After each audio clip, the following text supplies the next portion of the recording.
Book 1. Not by the plough is our glorious earth furrowed. Our earth is furrowed by horses' hoofs, and sown is our earth with the heads of Cossacks. Fair is our quiet dawn with young widows. Our father, the quiet dawn, blossoms with orphans, and the waves of the quiet dawn are filled with fathers' and mothers' tears. O thou, our father, the quiet dawn, O why dost thou, our quiet dawn, so sludgy flow? How should I, the quiet dawn, but sludgy flow? From my depths the cold springs beat, amid me, the quiet dawn, the white fish leap. Old Cossack Songs. Part 1. 1. The Malekhov farm was at the very end of the village. The gate of the cattle yard opened northward towards the dawn. A steep 50-foot slope between chalky, moss-grown banks, and there was the shore. A pearly drift of mussel shells, a gray, broken edging of wave-kissed shingle, and then the steel-blue, rippling surface of the dawn, seething in the wind. To the east, beyond the willow-wattle fences of threshing floors, the Hetman's highway, grizzled wormwood scrub, the hardy grayish-brown, hoof-trodden plantain, a cross standing at the fork of the road, and then the steppe, enveloped in a shifting haze. To the south, a chalky ridge of hills. To the west, the street, crossing the square and running towards the leas. The Cossack Prokofy Malekhov returned to the village during the last war but one with Turkey. He brought back a wife, a little woman wrapped from head to foot in a shawl. She kept her face covered and rarely revealed her wild, yearning eyes. The silken shawl bore the scent of strange, aromatic perfumes. Its rainbow-hued patterns aroused the envy of the Cossack women. The captive Turkish woman kept aloof from Prokofy's relations, and before long old Malekhov gave his son his portion. All his life, the old man refused to set foot inside his son's house. He never got over the disgrace. Prokofy speedily made shift for himself. Carpenters built him a house, he himself fenced in the cattle yard, and in the early autumn he took his bowed foreign wife to her new home.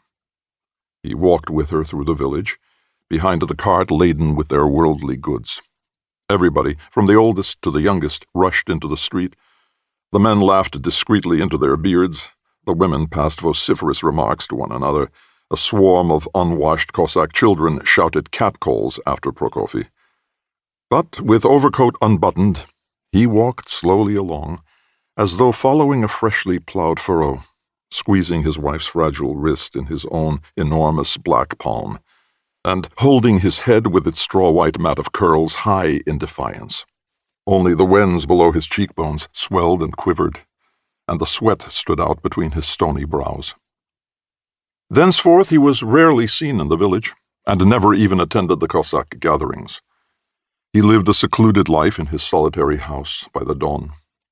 Strange stories were told of him in the village. The boys who pastured the calves beyond the meadow road declared that of an evening, as the light was dying, they had seen Prokofy carrying his wife in his arms right as far as the Tatar burial mound. He would set her down, with her back to an ancient, weather-beaten, porous rock on the crest of the mound, sit down at her side, and they would gaze fixedly across the steppe. They would gaze until the sunset had faded, and then Prokofy would wrap his wife in his sheepskin and carry her back home. The village was lost in conjecture, seeking an explanation for such astonishing behavior. The women gossiped so much that they had not even time to search each other's heads for lice. Rumor was rife about Prokofy's wife also. Some declared that she was of entrancing beauty. Others maintained the contrary. The matter was settled when one of the most venturesome of the women, the soldier's wife Mavra, ran along to Prokofy's house on the pretext of getting some leaven. Prokofy went down into the cellar for the leaven, and Mavra had time to discover that Prokofy's Turkish conquest was a perfect fright. A few minutes later, Mavra, her face flushed and her kerchief awry, was entertaining a crowd of women in a by-lane. And what could he have seen in her, my dears? If she'd only been a woman now, but a creature like her? Our girls are far better covered. Why, you could pull her apart like a wasp, and those great big black eyes, she flashes them like Satan, God forgive me. She must be near her time, God's truth. Near her time? The women marveled. I wasn't born yesterday. I've reared 3 myself. But what's her face like? Her face? Yellow. No light in her eyes. Doesn't find life in a strange land to her fancy, I should say. And what's more, girls, she wears Prokofy's trousers. No! The women drew in their breath together. I saw them myself. She wears trousers, only without stripes. It must be his everyday trousers she has. She wears a long shift, and underneath you can see the trousers stuffed into socks. When I saw them, my blood ran cold. The whisper went round the village that Prokofy's wife was a witch. Astakov's daughter-in-law, the Astakos were Prokofy's nearest neighbors, swore that on the 2nd day of Trinity, before dawn, she had seen Prokofy's wife barefoot, her hair uncovered, milking the Astakov's cow. Since then its udder had withered to the size of a child's fist. The cow had lost its milk and died soon after. That year there was an unusual dying off of cattle. By the shallows of the Don, fresh carcasses of cows and young bulls appeared on the sandy shore every day. Then the horses were affected. The droves grazing on the village pasture lands melted away, and through the lanes and streets of the village crept an evil rumor. The Cossacks held a meeting and went to Prokofy. He came out on the steps of his house and bowed. "What can I do for you, worthy elders?" Dumbly silent, the crowd drew nearer to the steps. One drunken old man was the first to cry, "Drag your witch out here! We're going to try her!" Prokofy flung himself back into the house, but they caught him in the passage. A burly Cossack nicknamed Lushnya knocked his head against the wall and told him, "Don't make a row. There's no need for you to shout. We shan't touch you, but we're going to trample your wife into the ground. Better to destroy her than have all the village die for want of cattle. But don't you make a row, or I'll smash the wall in with your head." "Drag the bitch out into the yard!" came a roar from the steps. A regimental comrade of Prokofy's wound the Turkish woman's hair around one hand, clamped his other hand over her screaming mouth, dragged her at a run across the porch, and flung her under the feet of the crowd. A thin shriek rose above the howl of voices. Prokofy flung off 6 Cossacks, burst into the house, and snatched a saber from the wall. Jostling against one another, the Cossacks rushed out of the house. Swinging the gleaming, whistling saber around his head, Prokofy ran down the steps.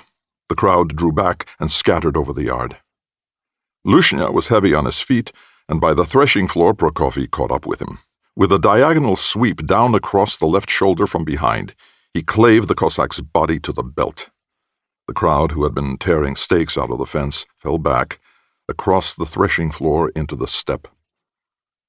Half an hour later, the Cossacks ventured to approach Prokofy's farm again. 2 of them stepped cautiously into the passage. On the kitchen threshold, in a pool of blood, her head flung back awkwardly, lay Prokofy's wife. Her lips were writhing tormentedly, her gnawed tongue protruded. Prokofy, with shaking head and glassy stare, was wrapping a squealing little ball, the prematurely born infant, in a sheepskin. Prokofy's wife died the same evening. His old mother had compassion on the child and took charge of it.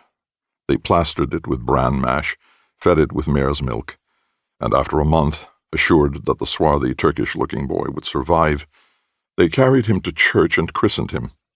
They named him Panteley after his grandfather. Prokofy came back from penal servitude 12 years later. With his clipped, ruddy beard streaked with gray and his Russian clothing, he did not look like a Cossack. He took his son and returned to his farm. Panteley grew up swarthy and ungovernable. In face and figure he was like his mother. Prokofy married him to the daughter of a Cossack neighbor. From then on, Turkish blood began to mingle with that of the Cossack. And that was how the hook-nosed, savagely handsome Cossack family of the Melekovs, nicknamed Turks, came into the village. When his father died, Panteley took over the farm. He had the house rethatched, added an acre of common land to the farmyard, built new sheds and a barn with a sheet iron roof. He ordered the tinsmith to cut a couple of weathercocks out of the scrap iron, and when these were set up on the roof of the barn, they brightened the Melekov farmyard with their carefree air, giving it a self-satisfied and prosperous appearance. Under the weight of the passing years, Panteley Prokofyevich grew gnarled and craggy. He broadened and acquired a stoop, but still looked a well-built old man. He was dry of bone and lame. In his youth he had broken his leg while hurdling at an imperial review of troops. He wore a silver half-moon earring in his left ear, and his beard and hair retained their vivid raven hue until old age. When angry, he completely lost control of himself, and undoubtedly this had prematurely aged his buxom wife, whose face, once beautiful, was now a perfect spiderweb of furrows. Pyotr, his elder married son, took after his mother, stocky and snub-nosed, a luxuriant shock of corn-colored hair, hazel eyes. But the younger, Grigory, was like his father, half a head taller than Pyotr, some 6 years younger, the same pendulous hawk nose as his father's, the whites of his burning eyes bluish in their slightly oblique slits, brown, ruddy skin drawn tight over angular cheekbones. Grigory stooped slightly, just like his father. Even in his smile, there was a similar, rather savage quality. Dunya, her father's favorite, a lanky, large-eyed lass, and Pyotr's wife Darya, with her small child, completed the Melekov household. 2. Here and there, stars still hovered in the ashen early morning sky. The wind blew from under a bank of cloud.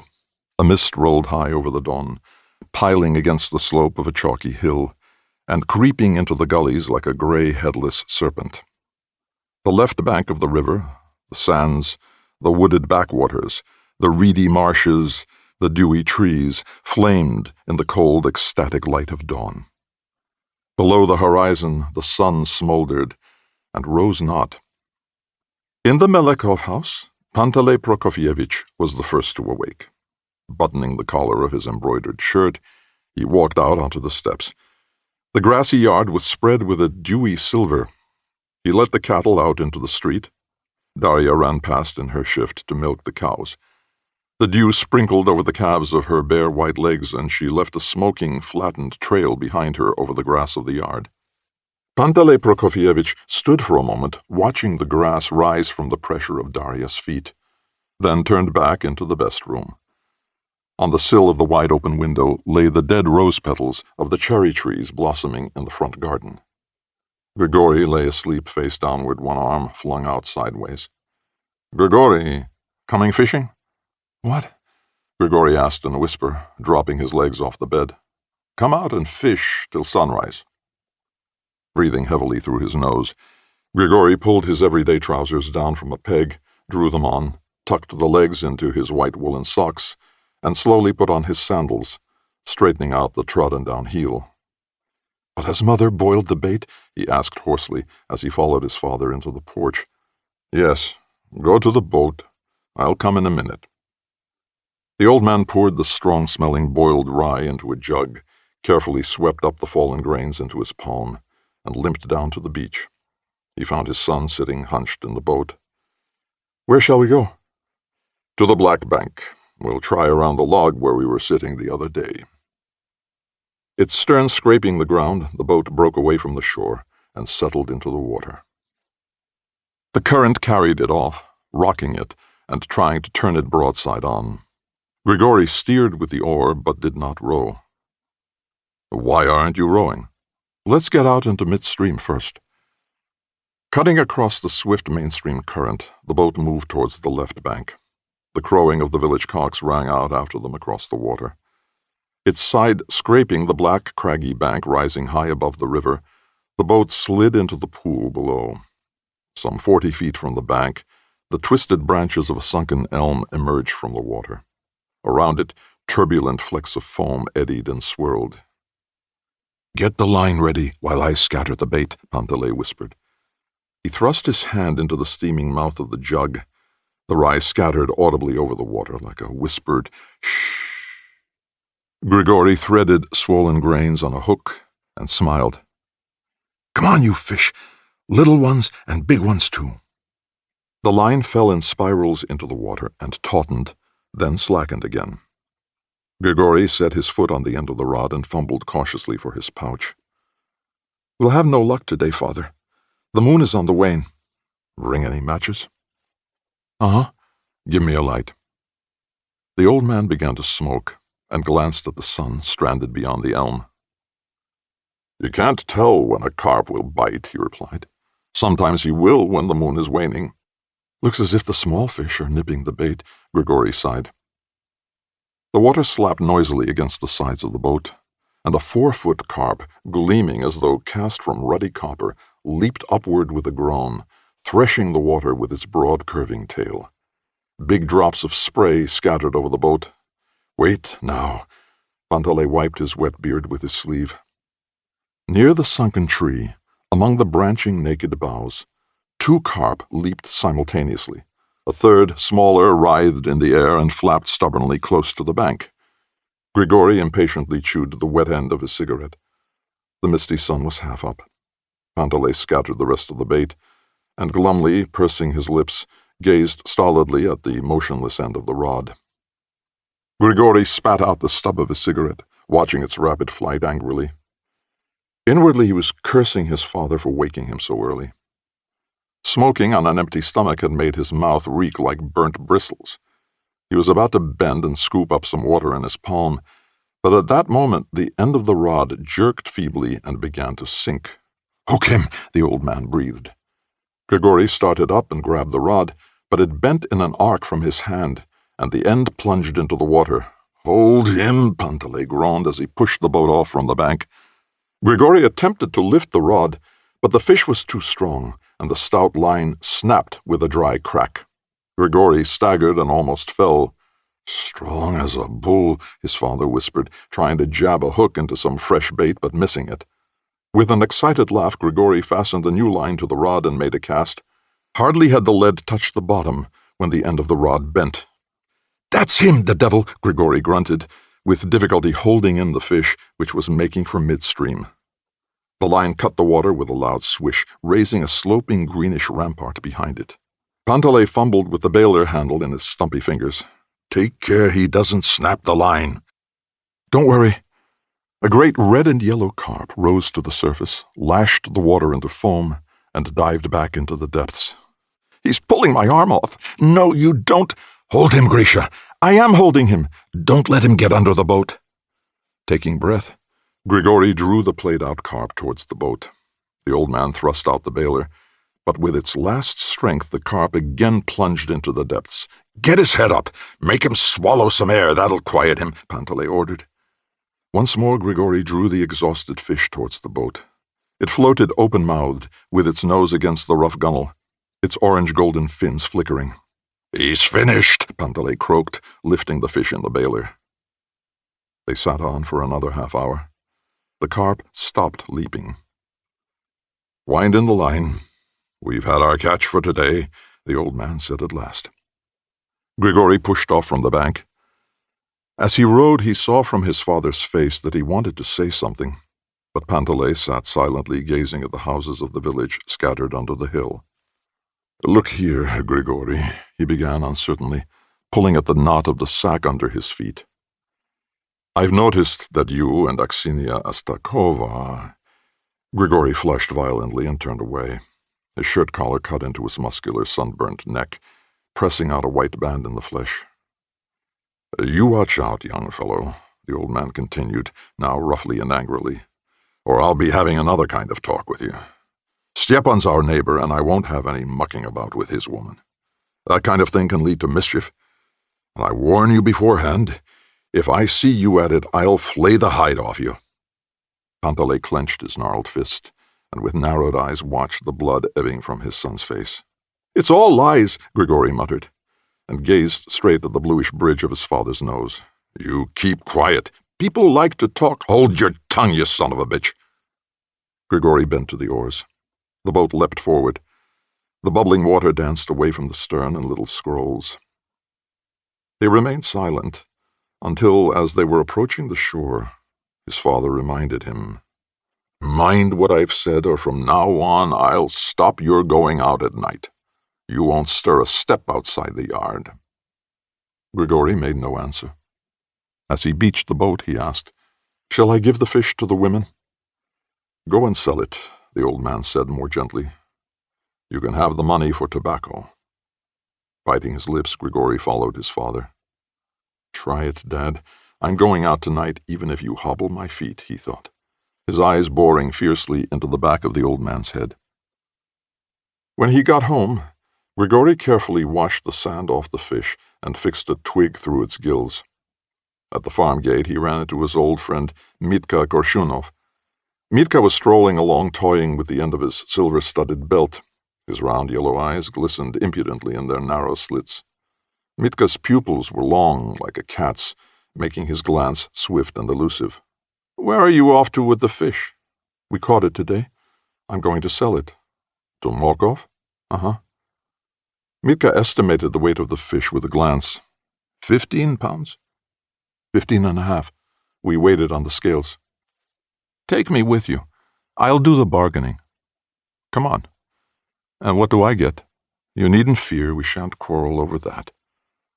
Church was over, and the villagers were filling the streets. The 3 Shamil brothers came striding down the road side by side. The eldest, one-armed Alexei, was in the middle. The tight collar of his army tunic held his sinewy neck erect. His thin, curly, pointed little beard twisted provokingly sideways. His left eye winked nervously. His carbine had exploded in his hands at the shooting range many years previously, and the piece of the flying iron had plowed into his cheek. Now his left eye winked in season and out of season, and a blue scar ran across his cheek, burying itself in his toe-like hair. His left arm had been torn off at the elbow, but Alexei was a past master at rolling a cigarette with one hand. He would press his pouch against his chest, tear off the right quantity of paper with his teeth, bend it into a trough shape, rake up the tobacco, roll the cigarette, and almost before you realized what he was doing, he would be asking you for a light. Although he was one-armed, he was the finest fighter in the village. His fist was not particularly large, as fists go, about the size of a calabash, but he had once happened to get annoyed with his bullock when plowing, and being without his whip gave it a blow with his fist that stretched the bullock out over the furrows, blood streaming from its ears. And it hardly recovered. The other brothers, Martin and Prokhor, resembled Alexei down to the last detail. They were just as stocky and broad-shouldered, only each had 2 arms. Grigory greeted the Shamils, but Mitka walked on, turning his head aside sharply.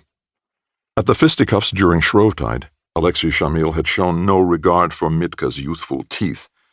With a powerful swing, he had struck him in the mouth, and Mitka had spat out 2 good teeth on the gray-blue ice, scarred by the trampling of iron-shod heels. As he came up to them, Alexei winked 5 times. "Selling your load? Want to buy it? How much?" "A couple of bullocks and a wife thrown in."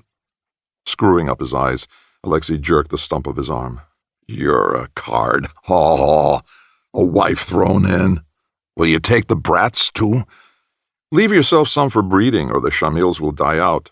Grigory grinned. In the square, the villagers were gathered around the fence of the church. The church warden was holding a goose above his head and shouting, "Going for 50 kopecks! Any more offers?" The goose craned its neck and peered round, its beady eyes squinting contemptuously. In the middle of a ring of people, a grizzled old man, his chest covered with crosses and medals, stood brandishing his arms.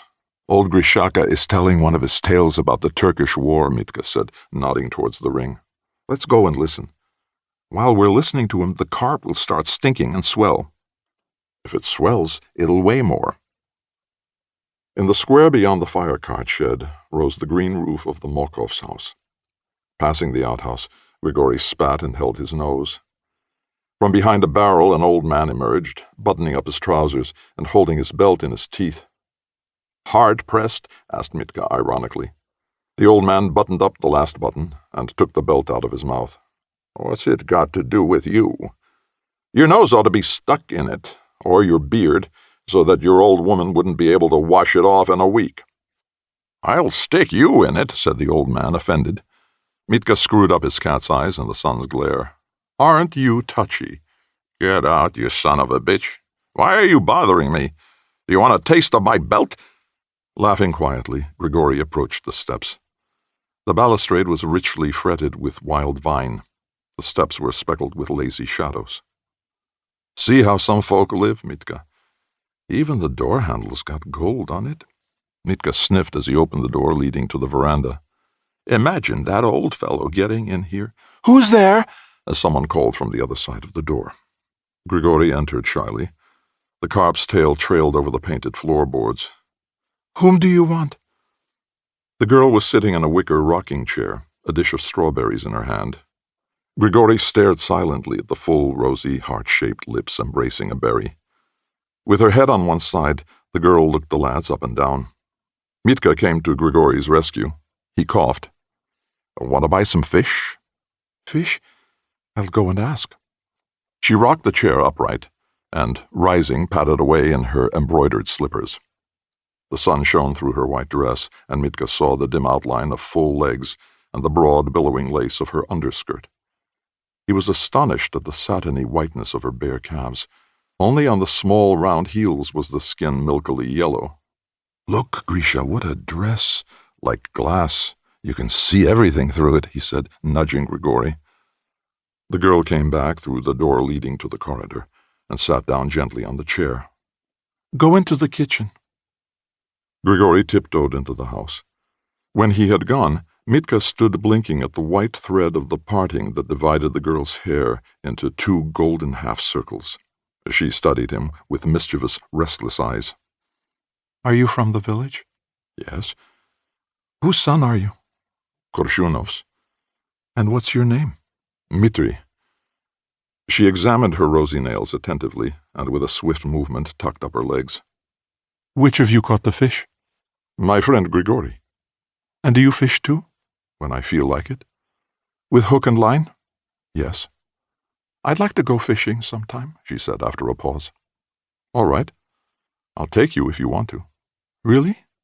How can we arrange it?" "You'll have to get up very early." "I'll get up. Only you'll have to wake me." "I can do that." "But how about your father?" "What about my father?" Mitka laughed. "He might take me for a thief and set the dogs on me." "Nonsense. I sleep alone in the corner room. That's the window," she pointed. "If you come for me, knock at the window, and I'll get up." The sound of Grigori's timid voice and the thick, oily tones of the cook came intermittently from the kitchen. Mitka was silent, fingering the tarnished silver of his belt. "Are you married?" she asked, hiding a smile. "Why?" "Oh, I'm just curious." "No, I'm single." Mitka suddenly blushed, and she, smiling coquettishly and playing with a twig from the hothouse strawberries scattered over the floor, asked, "And do the girls like you, Mitka?" "Some do, some don't." "Really? And why have you got eyes like a cat?" "A cat?" Mitka was now completely abashed. "Yes, that's just it. They're cat's eyes." "Must have got them from my mother. I can't help it." "And why don't they marry you off, Mitka?" Mitka recovered from his momentary confusion, and sensing the hidden sneer in her words, let a glitter appear in the yellow of his eyes. "The cock must grow before it finds a hen." She raised her eyebrows in astonishment, flushed, and rose from her seat. There was a sound of footsteps ascending the steps from the street. Her fleeting smile lashed Mitka like a nettle. Shuffling softly in his capacious kid boots, the master of the house, Sergei Platonovich Mokov, carried his corpulent body with dignity past Mitka. "Want me?" he asked as he passed without turning his head. "They've brought some fish, Papa." Grigori appeared without his carp. 3. The first cock had crowed when Grigori returned from his evening out. From the porch came the scent of sour hops and the spicy perfume of stitchwort.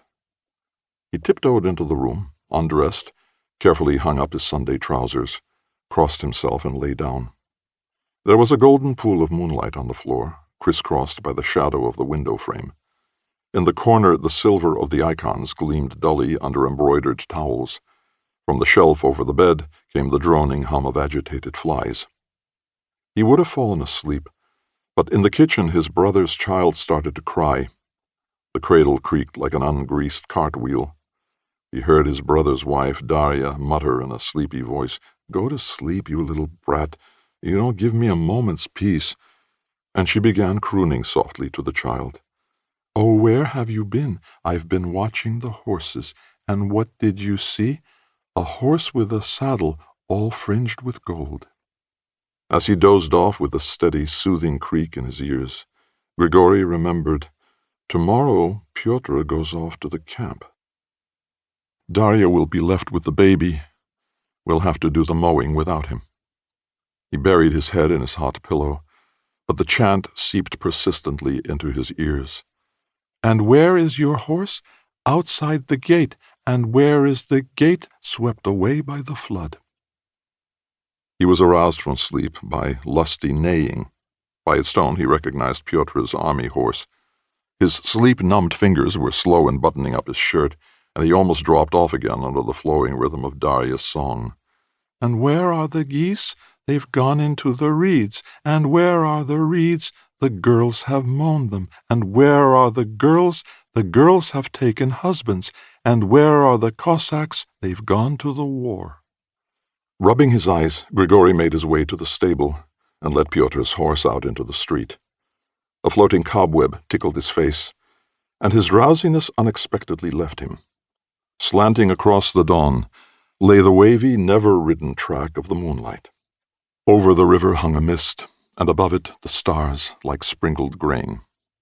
The horse set its hooves down cautiously. The slope to the water was hard going. From the farther side of the river came the quacking of ducks. A sheatfish jumped with a splash in the muddy shallows by the bank, hunting at random for smaller fry. Grigory stood a long time by the river. The bank exuded a dank and musty rottenness. A tiny drop of water fell from the horse's lips. There was a light, pleasant void in Grigory's heart. He felt good and free from thought. As he walked back, he glanced towards the east, where the blue murk was already clearing. By the stable, he ran into his mother. "Is that you, Grisha? And who do you think it is? Watered the horse?" "Yes," he answered shortly. His mother waddled away with an apron full of dried dung fuel, her bare, withered feet slapping on the ground. "You might go and wake up the Astakovs. Stepan said he would go with our Pyotr." The morning rawness set a spring stiffly quivering in Grigory. His body tingled with prickles. He ran up the 3 echoing steps leading to the Astakovs' house. The door was unlatched. Stepan was asleep on an outspread rug in the kitchen, his wife's head resting on his arm. In the graying dawn light, Grigory saw Aksinia's shift rumpled above her knees, and her unashamedly parted legs white as birch bark. For a moment he stood gazing, feeling his mouth going dry and his head bursting with an iron clangor. He shifted his eyes stealthily. In a strange, hoarse voice he called, "Hey! Anyone here? Get up!" Aksinia gave a sob of waking. "Oh, who's that?" She hurriedly began to fumble with her shift, drawing it over her legs. A little drop of spittle was left on her pillow. A woman's sleep is sound at dawn. "It's me. Mother sent me to wake you up." "We'll be up in a minute. We're sleeping on the floor because of the fleas. Stepan, get up, do you hear?" By her voice, Grigory guessed that she felt embarrassed, and he hastened to leave. 30 Cossacks were going from the village to the May training camp. Just before 7 o'clock, wagons with tarpaulin covers, Cossacks on foot and on horseback, in homespun shirts and carrying their equipment, began to stream towards the square. Pyotr was standing on the steps, hurriedly stitching a broken rein. Panteley stamped round Pyotr's horse, pouring oats into the trough. Every now and then he shouted, "Dunya, have you put the rusks in the sack yet? Have you salted the bacon?" Dunya, rosy and blooming, flew to and fro like a swallow and answered her father's shouts with a laugh. "You look after your own affairs, father, and I'll pack for brother so well that nothing will budge till he reaches Cherkask." "Not finished eating yet?" Pyotr asked, nodding towards the horse. "Not yet," his father replied deliberately, testing the saddlecloth with his rough palm. One little crumb sticking to the cloth can chafe a horse's back into a sore in a single march. When he's done eating, water him, father. Grisha will take him down to the Don. Grigori took the tall, raw-boned Don horse with a white blaze on its forehead, led it out through the gate, and resting his left hand lightly on its withers, vaulted onto its back and went off at a swinging trot. He tried to rein the horse in at the descent to the river, but the animal stumbled, quickened its pace, and flew down the slope. Leaning back until he almost lay along the animal's spine, Grigori saw a woman with pails going down the hill. He turned sharply off the path and dashed into the water, leaving a cloud of dust behind him. Aksinia came swinging down the slope. When still some distance away, she shouted to him, "You mad devil! You almost rode me down! You wait, I'll tell your father how you ride. Now, neighbor, don't get angry. When you've seen your husband off to camp, maybe I'll be useful on your farm." "How the devil could you be useful to me?" "You'll be asking me when mowing time comes." Grigori laughed. Aksinia dexterously drew a full pail of water from the river and pressed her skirt between her knees away from the wind. "Is your Stepan ready yet?" Grigori asked. "What's that to do with you?" "What a spitfire. Can't I ask?" "He is. What of it?" "So you'll be left a grass widow?" "Yes." The horse raised its lips from the water and stood gazing across the Don, its forefeet treading the stream. Aksinia filled her second pail, hoisted the yoke across her shoulders, and with a swinging stride set off up the slope. Grigori turned the horse and followed her. The wind fluttered her skirt and played with the fine fluffy curls on her swarthy neck. Her flat embroidered cap flamed on her heavy knot of hair. Her rose-colored shift, gathered into her skirt at the waist, clung smoothly to her steep back and compact shoulders. As she climbed the slope, she bent forward, and the hollow between her shoulders showed clearly beneath her shift. He saw the brownish rings under her arms, where her shift was stained with sweat. Grigori watched her every movement. He wanted to renew the talk with her. "You'll be missing your husband, won't you?" Without halting, Aksinia turned her head and smiled. "Of course I shall. Get married yourself." She caught her breath and went on jerkily. "Then you'll know whether you miss your darling or not." Grigori brought the horse level with her and looked into her eyes. "But other wives are glad when their husbands go. Our Darya will grow fat without her Pyotr." Aksinia's nostrils quivered, and she breathed hard. "A husband's not a leech, but he sucks your blood all the same." She pushed her hair straight. "Shall we be seeing you married soon?" "I don't know. It depends on father. After my army service, I suppose." "You're still young. Don't get married." "Why not?" "It dries you up." She looked up from under her brows and smiled cheerlessly without parting her lips. For the first time, Grigori noticed that her lips were shamelessly greedy and rather swollen. Stranding the horse's mane with his fingers, he replied, "I don't want to get married. Someone will love me without that." "Have you noticed anyone, then?" "What should I notice? Now you're seeing your Stepan off, don't try to play about with me." "What will you do about it?" "I'll tell Stepan." "I'll show your Stepan." "You're so cocksure.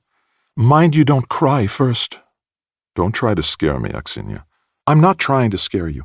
You hang around with the girls. Let them hem your hankies for you. But keep your eyes off me." "I'll look at you all the more now." "Well, look then." Aksinia gave him a conciliatory smile and left the path, trying to pass the horse. Grigori turned the animal sideways and blocked the way. "Let me pass, Grisha." "I won't." "Don't be a fool. I must see to my husband." Grigori smilingly teased the horse, and it edged Aksinia towards the bank. "Let me pass, you devil. There are some people over there. If they see us, what will they think?" she muttered. She swept a frightened glance around and passed by, frowning and without a backward glance. Pyotr was saying goodbye to his family on the steps. Grigori saddled the horse. His brother, holding his saber to his side, hurried down the steps and took the reins. Scenting the road, the horse fretted and chewed the bit. With one foot in the stirrup, Pyotr said to his father, "Don't overwork the bald heads, father. In the autumn we'll sell them. Grigori will need a horse for the army, you know. And don't sell the steppe grass. You know yourself what hay we're likely to get in the meadow this year." Well, God be with you. Good luck, the old man replied, crossing himself. Pyotr swung his firm body into the saddle and adjusted the folds of his shirt and his belt at the back. The horse moved towards the gate. The saber swung rhythmically, its pommel glittering dully in the sun. Darya followed with the child on her arm. Wiping her eyes with her sleeve and her nose with the corner of her apron, his mother, Ilyinichna, stood in the middle of the yard. "Brother, the pasties! You've forgotten the pasties, the potato pasties!" Dunya dashed to the gate. "What are you bawling for, you fool?" Grigory snapped irritably. "He's left his pasties behind," she moaned, leaning against the gatepost, and tears ran down her burning cheeks onto her blouse. Darya stood gazing under her hand after her husband's white shirt through the screen of dust. Old Panteley jerked the rotting gatepost and looked at Grigory. "Mend the gate and put a new post in." He stood in thought for a moment, then announced as if it were news, "Pyotr is gone." Over the wattle fence, Grigory saw Stepan getting ready.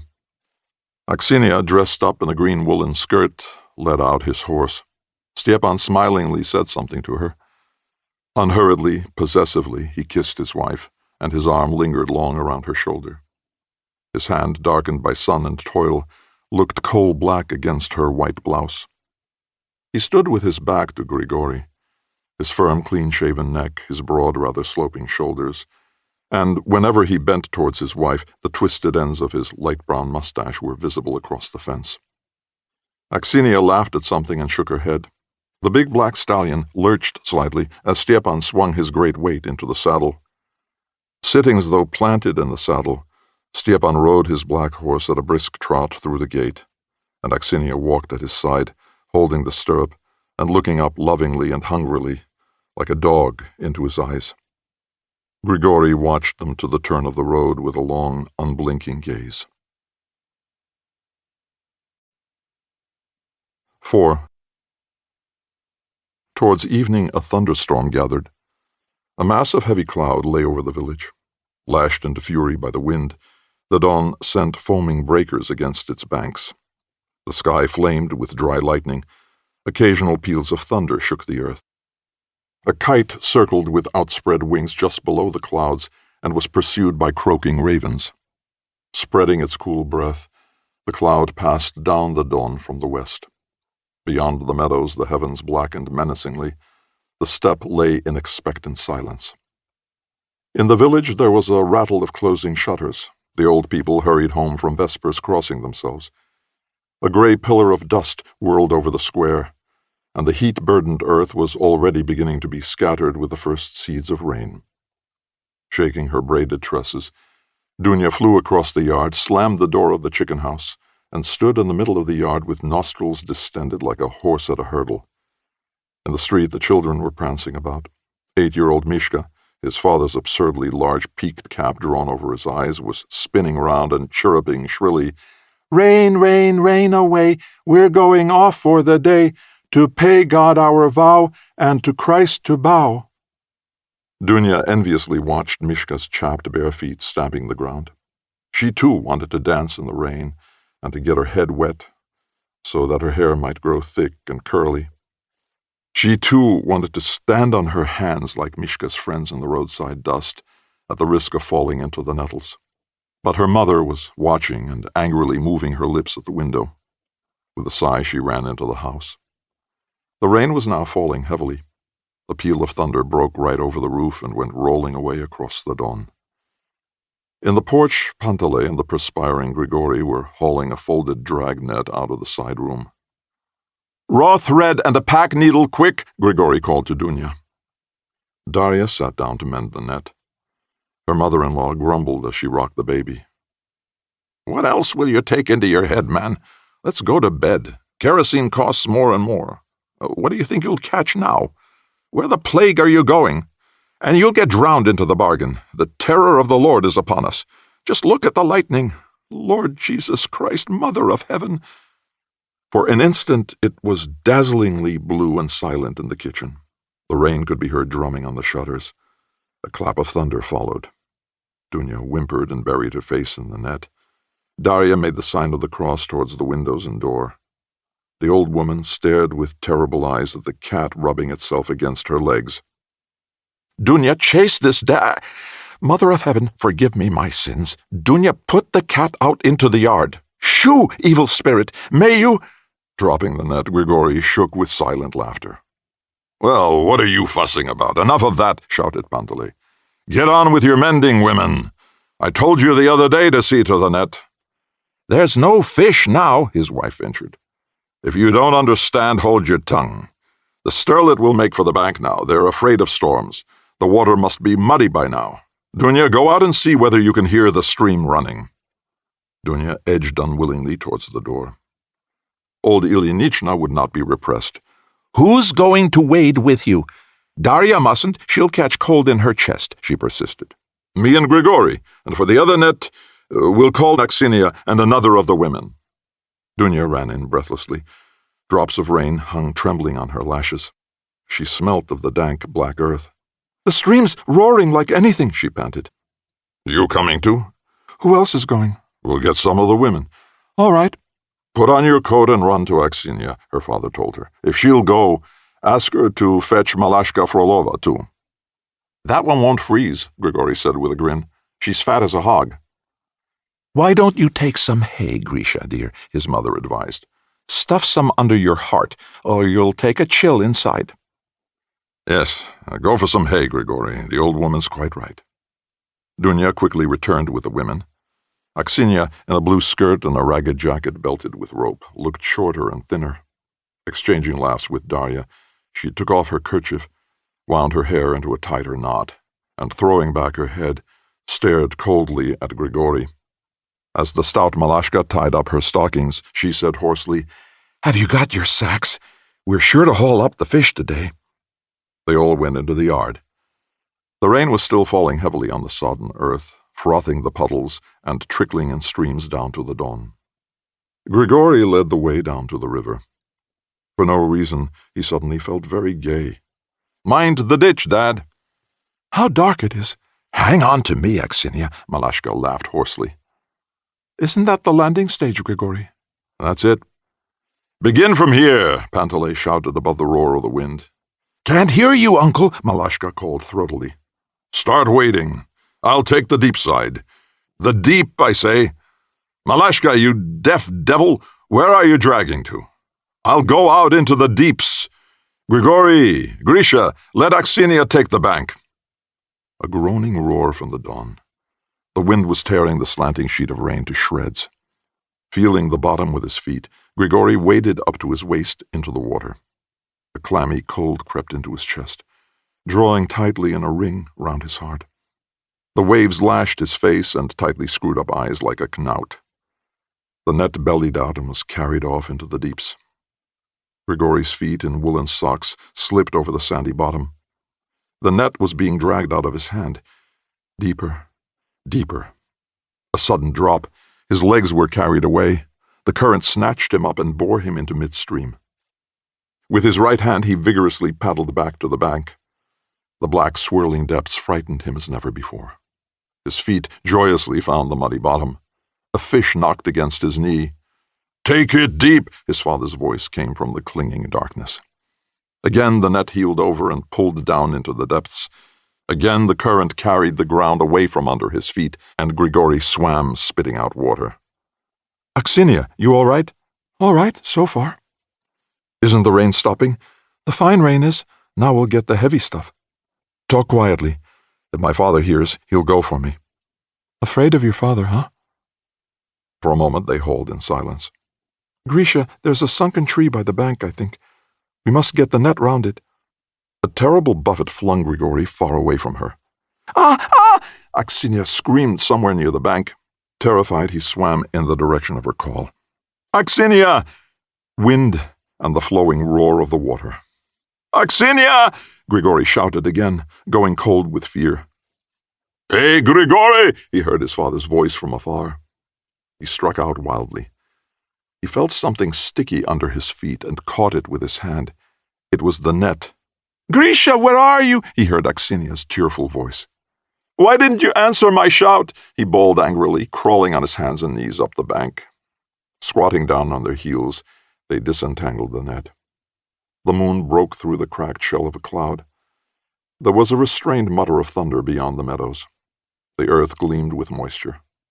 Washed clean by the rain, the sky was stern and clear. As he disentangled the net, Grigori stared at Aksinia. Her face was a chalky white, but her red, slightly upturned lips were smiling. "The way I was knocked against the bank, I nearly went out of my mind. I was scared to death. I thought you were drowned."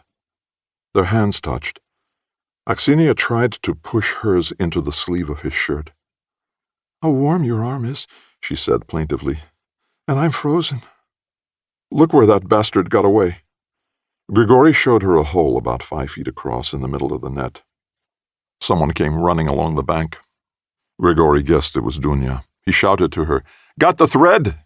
"Yes! What are you sitting here for? Father sent me for you to come at once to the point. We've caught a sackful of sterlet." Unconcealed triumph sounded in her voice. With teeth chattering, Aksinia sewed up the hole in the net. Then, to get warm, they raced to the point. Panteley was rolling a cigarette with scarred fingers swollen by the water.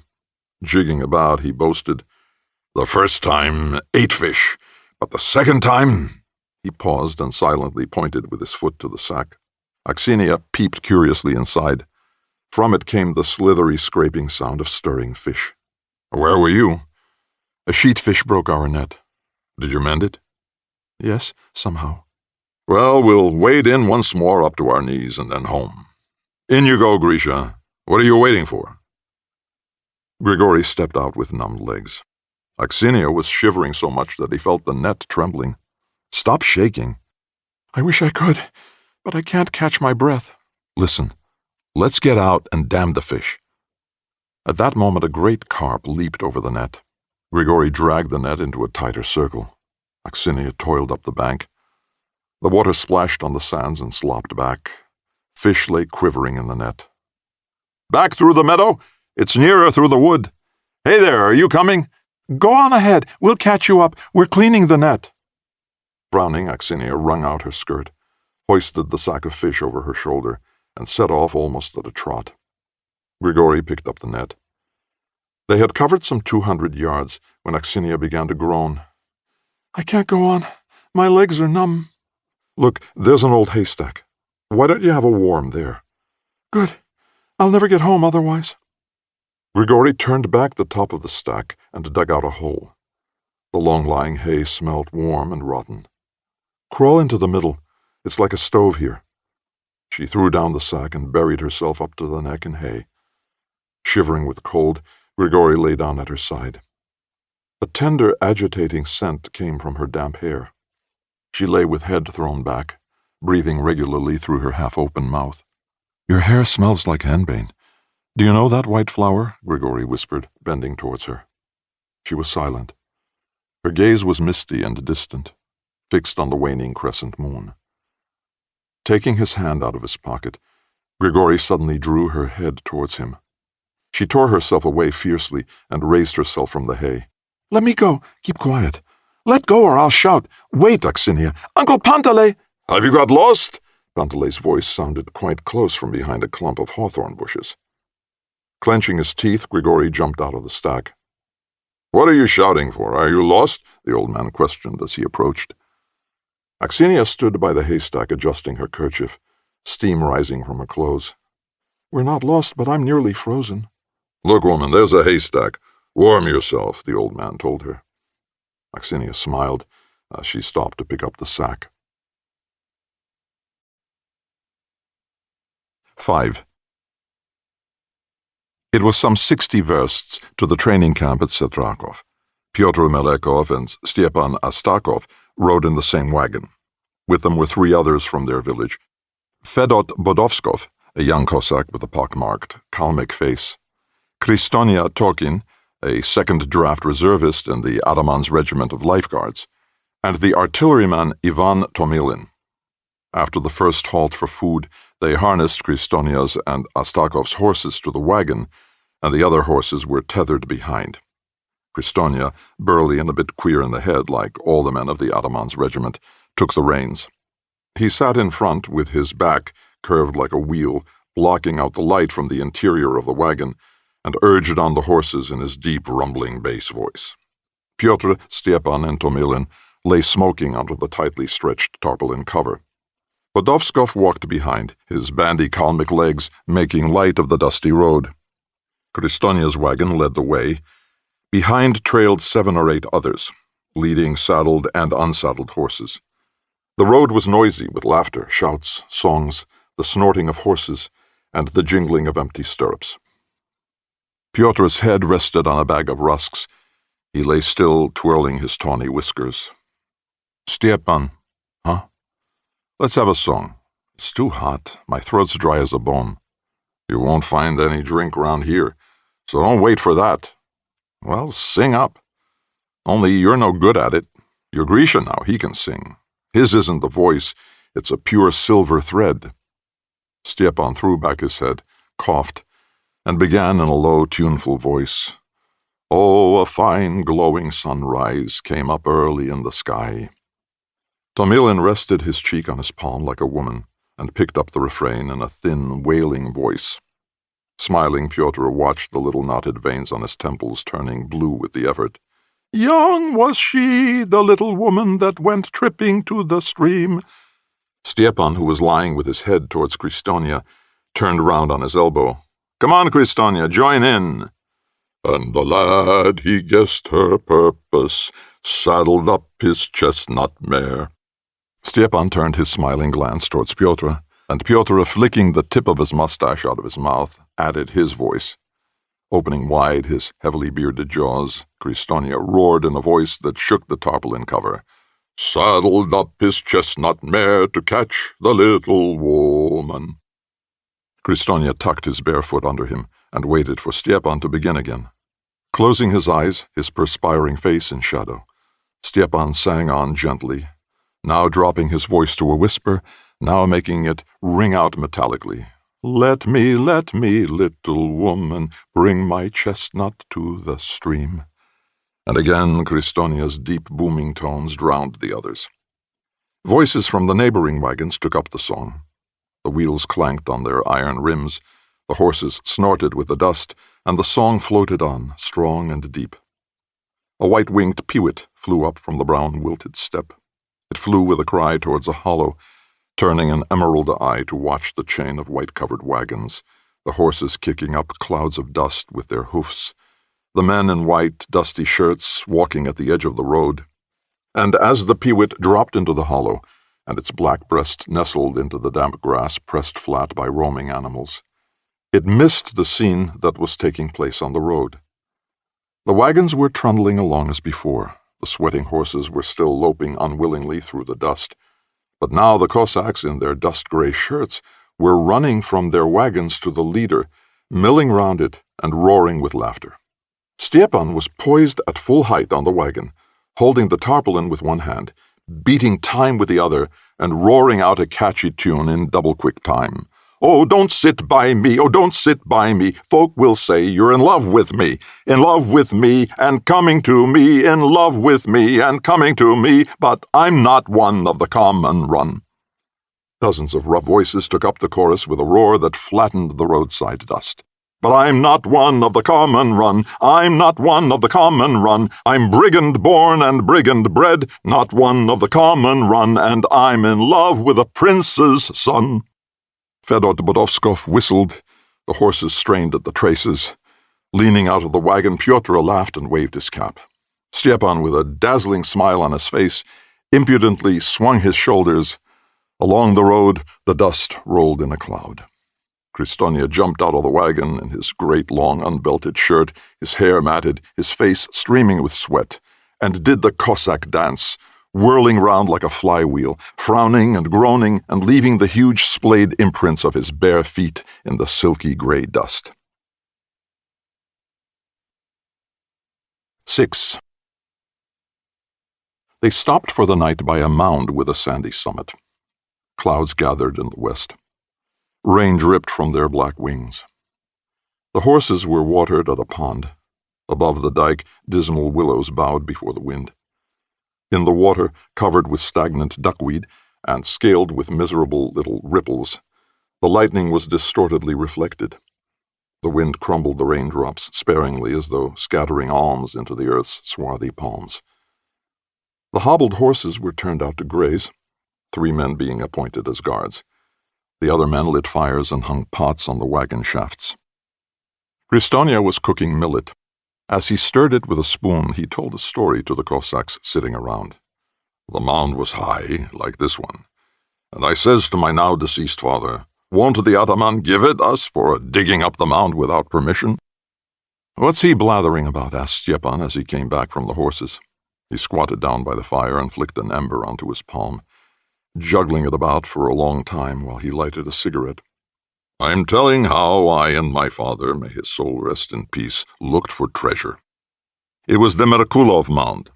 Well, and father says, 'Come on, Kristonia, we'll dig up the Merkulov mound.'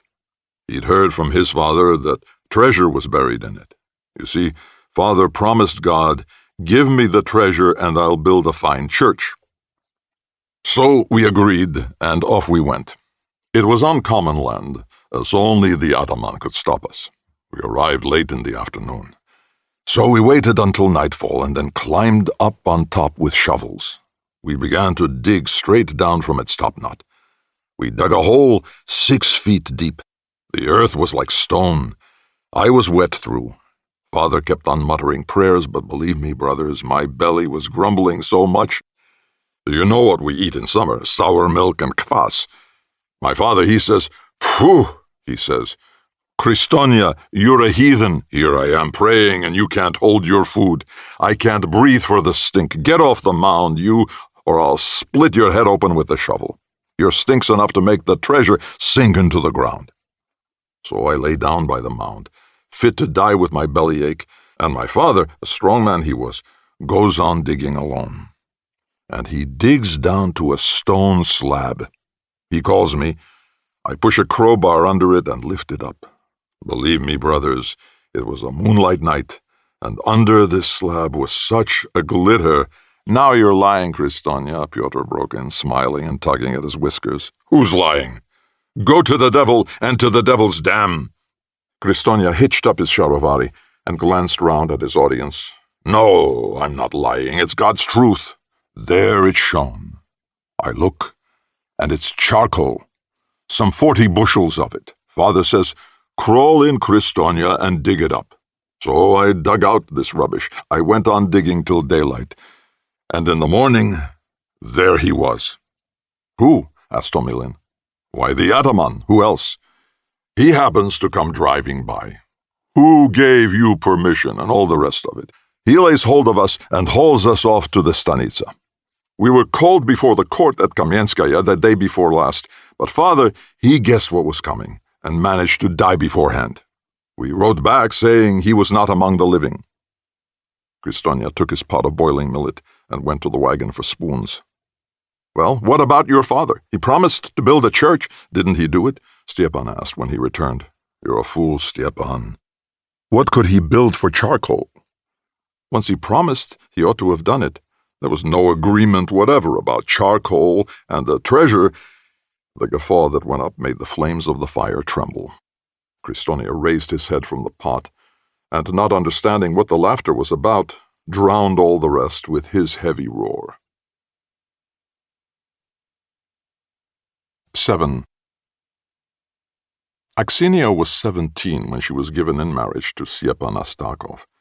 She came from the village of Dubrovka, from the sands on the other side of the Don. About a year before her marriage, she was ploughing in the steppe 8 versts or so from the village. In the night, her father, a man of some 50 years, tied her hands and raped her. "I'll kill you if you breathe a word, but if you keep quiet, I'll buy you a plush jacket and gaiters with galoshes. Remember, I'll kill you if you," he promised her. Aksiniya ran back through the night in her torn petticoat to the village. She flung herself at her mother's feet and sobbed out the whole story. Her mother and elder brother harnessed horses to the wagon, made Aksiniya get in with them, and drove to the father. Her brother almost drove the horses to death over the 8 versts. They found the old man close to the field camp. He was lying on his overcoat in a drunken sleep with an empty vodka bottle by his side.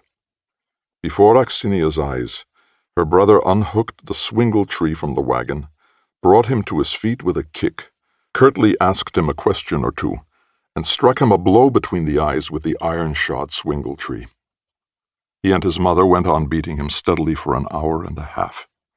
The aging mother, who had always been an obedient wife, frenziedly tore at her unconscious husband's hair.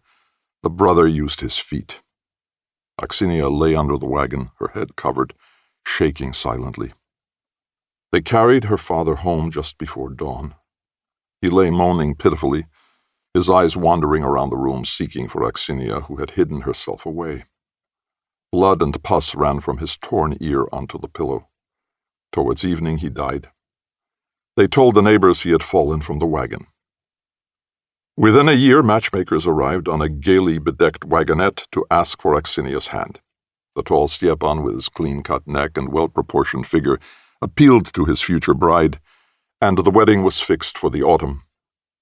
The day was frosty, and the ice rang merrily on the roads when Aksinia was installed as young mistress of the Astakov household. The morning after the festivities, her mother-in-law, a tall old woman doubled up with some painful woman's disease, woke Aksinia, led her into the kitchen, and aimlessly shifting things about, said to her, "Now, dear daughter, we didn't take you for making love, nor for you to lie abed. Go and milk the cows, and then get some food ready. I'm old and sick. You must take over the household. It will all fall on you." The same day, Stepan took his young wife into the barn and beat her deliberately and terribly. He beat her on the belly, the breasts, and the back, taking care that the marks should not be visible to others. After that, he neglected her, kept company with flighty grass widows, and went out almost every night, leaving Aksinia locked in the barn or the best room. For 18 months, until there was a child, he would not forgive her his disgrace. Then he was quieter, but was grudging with caresses and rarely spent the night at home. The large farm, with its numerous cattle, burdened Aksinia with work. Stepan worked half-heartedly and went off to smoke, to play cards, to learn the latest news, and Aksinia had to do everything. Her mother-in-law was a poor help. After bustling around a little, she would drop onto the bed, and with lips tight-drawn and eyes gazing agonizedly at the ceiling, would lie groaning, rolled into a bundle. At such times her face, which was dotted all over with great ugly moles, broke out in perspiration, and tears slithered one by one down her cheeks. Throwing down her work, Aksinia would hide in a corner and stare at her mother-in-law's face in fear and pity. The old woman died just before the child was born. In the morning, Aksinia's labor pains began, and about noon, an hour or so before the child came into the world, the grandmother dropped dead by the stable door. The midwife ran out to warn the tipsy Stepan not to go into the bedroom, and saw the old woman lying with her legs tucked under her. After the birth of the child, Aksinia devoted herself to her husband, but she had no feeling for him. Only a bitter womanly pity and force of habit remained. The child died within a year. The old life returned, and when Grisha Melekov crossed Aksinia's path, she realized with terror that she was attracted to the gentle, swarthy young fellow. He waited on her with a persistent, expectant love, and it was this persistence that Aksinia feared in him. She saw that he was not afraid of Stepan. She felt that he would not hold back because of him, and without consciously desiring it, resisting the feeling with all her might, she noticed that on Sundays and weekdays she was attiring herself more carefully. Making up excuses for her conscience, she tried to place herself more frequently in his path. It made her happy to feel Grigori's black eyes caressing her heavily and rapturously. When she awoke of a morning and went to milk the cows, she would smile, and without realizing why, think to herself, "Today's a happy day." But why? Oh, Grigori, Grisha. She was frightened by the new feeling which filled her, and in her thoughts she felt her way gropingly, cautiously, as though crossing the dawn over the melting ice of March. After seeing Stepan off to camp, She decided to see Grigory as little as possible. After the fishing, her decision was still further strengthened. 8. Some 2 days before Trinity, the distribution of the village meadowland took place. Panteley attended the allotment. He came back at dinner time, kicked off his boots with a groan, and noisily scratching his weary feet, announced, "We've got the stretch near the Red Bank. Not very good grass as grass goes. The upper part runs up to the forest. It's just scrub in places, and a bit of quitch coming through." "When shall we do the mowing?" Grigory asked. "After the holidays." "Are you going to take Darya along?" The old woman frowned. Panteley Prokofyevich brushed her aside. "Let me alone. We'll take her if we need her. Get lunch ready. Why do you stand around gaping?" The old wife opened the oven door with a clatter and drew out the warmed-up cabbage soup. Panteley sat over the meal a long time, telling of the day's events and of the tricky ataman who had all but swindled the whole assembly of Cossacks. "He was up to his tricks last year," Darya put in. "The way he tried to swindle Malashka when they were sharing out the plots." "He's always been a son of a bitch," Panteley muttered. "But who's going to do the raking and stacking, Dad?" Dunya asked timidly. "What about you?" "I can't do it all by myself." "We'll ask Aksinia Astakova. Stepan asked us to mow for him." The next morning, Mitka Korshunov rode up to the Melekov yard on his white-legged stallion. A fine rain was falling. Thick mist hung over the village. Mitka leaned out of his saddle, opened the wicket, and rode in. The old wife hailed him from the steps. "Hey, you rapscallion, what do you want?" she asked with evident dissatisfaction in her voice, for she had no love for the reckless and quarrelsome Mitka. "What's that to you, Ilyinichka?" Mitka said in surprise as he tied his horse to the railing. "I want Grisha. Where is he?" "He's asleep in the shed. But have you had a stroke? Have you lost the use of your legs that you must ride?" "You're always poking your nose in, old lady," Mitka retorted huffily. Smacking an elegant whip against the legs of his glossy leather boots, he went to look for Grigory and found him asleep in a cart. Screwing up his left eye, Mitka lashed Grigory with his whip. "Get up, muzhik!" Muzhik was the most abusive word Mitka could think of using. Grigory jumped up as though on springs. "What do you want? You've been in bed long enough." "Stop fooling around, Mitka, before I get angry. Get up. I've got to talk to you." "Well?" Mitka sat down on the side of the cart and, scraping the dried mud off his boots with a stick, he said, "I've been insulted, Grisha." "Well? You see, it's—" Mitka cursed heavily. "He's a lieutenant, so he likes to show off." He snapped out the words angrily without opening his mouth. His legs were trembling. Grigory got up. "What lieutenant?" Seizing him by the sleeve, Mitka said more quietly, "Saddle your horse at once and come to the meadows. I'll show him." I said to him, "Come on, Your Honor, and we'll see." "Bring all your friends and comrades," he said. "I'll beat the lot of you. My mare's dam took prizes at the officers' hurdle races at St. Petersburg. What is his mare or her dam to me? Curse them! I won't let them outrace my stallion." Grigory hastily dressed. Choking with rage, Mitka hurried him up. "He's come to visit the merchant Mokov. Wait, what's his name? Lisnitsky, I think. Big, serious-looking fellow, wears glasses. Well, and let him. His glasses won't help him. I won't let him catch my stallion." With a laugh, Grigory saddled the old mare, and to avoid meeting his father, rode out to the steppe through the threshing-floor gate. They rode to the meadow at the foot of the hill. Close to a withered poplar, horsemen were awaiting them. The officer Lisnitsky on a handsome, clean-limbed mare, and 7 of the village lads mounted bareback. "Where shall we start from?" The officer turned to Mitka, adjusting his pince-nez and admiring the stallion's powerful chest muscles. "From the poplar to the Tsar's pond." "Where's the Tsar's pond?" Lisnitsky screwed up his eyes short-sightedly. "There, Your Honor, on the edge of the wood." They lined up the horses. The officer raised his whip above his head. "When I say 3, all right? 1, 2, 3. Lisnitsky got away first, pressing close to the saddle-bow, holding his cap on with his hand. For a second he led all the rest. Mitka, his face desperately pale, rose in his stirrups. To Grigory he seemed unbearably slow in bringing the whip down on the croup of his stallion. It was some 3 versts to the Tsar's pond, stretched out straight as an arrow. Mitka's stallion caught up with Lisnitsky's mare when half the course had been covered. Left behind from the very beginning, Grigori trotted along, watching the straggling chain of riders. By the Tsar's pond was a sandy hillock, washed up by the spring floods. Its yellow camel hump was overgrown with sandwort. Grigori saw the officer and Mitka gallop up the hillock and disappear over the brow together, the others following. When he reached the pond, the horses were already standing in a group around Lisnitsky. Mitka was sleek with restrained delight, every movement expressing his triumph. Contrary to his expectations, the officer did not seem at all disconcerted.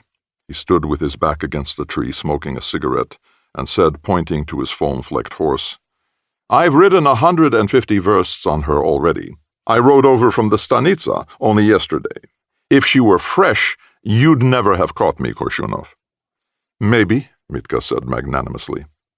"His stallion's the best in the district," a freckled lad who had come up last remarked enviously.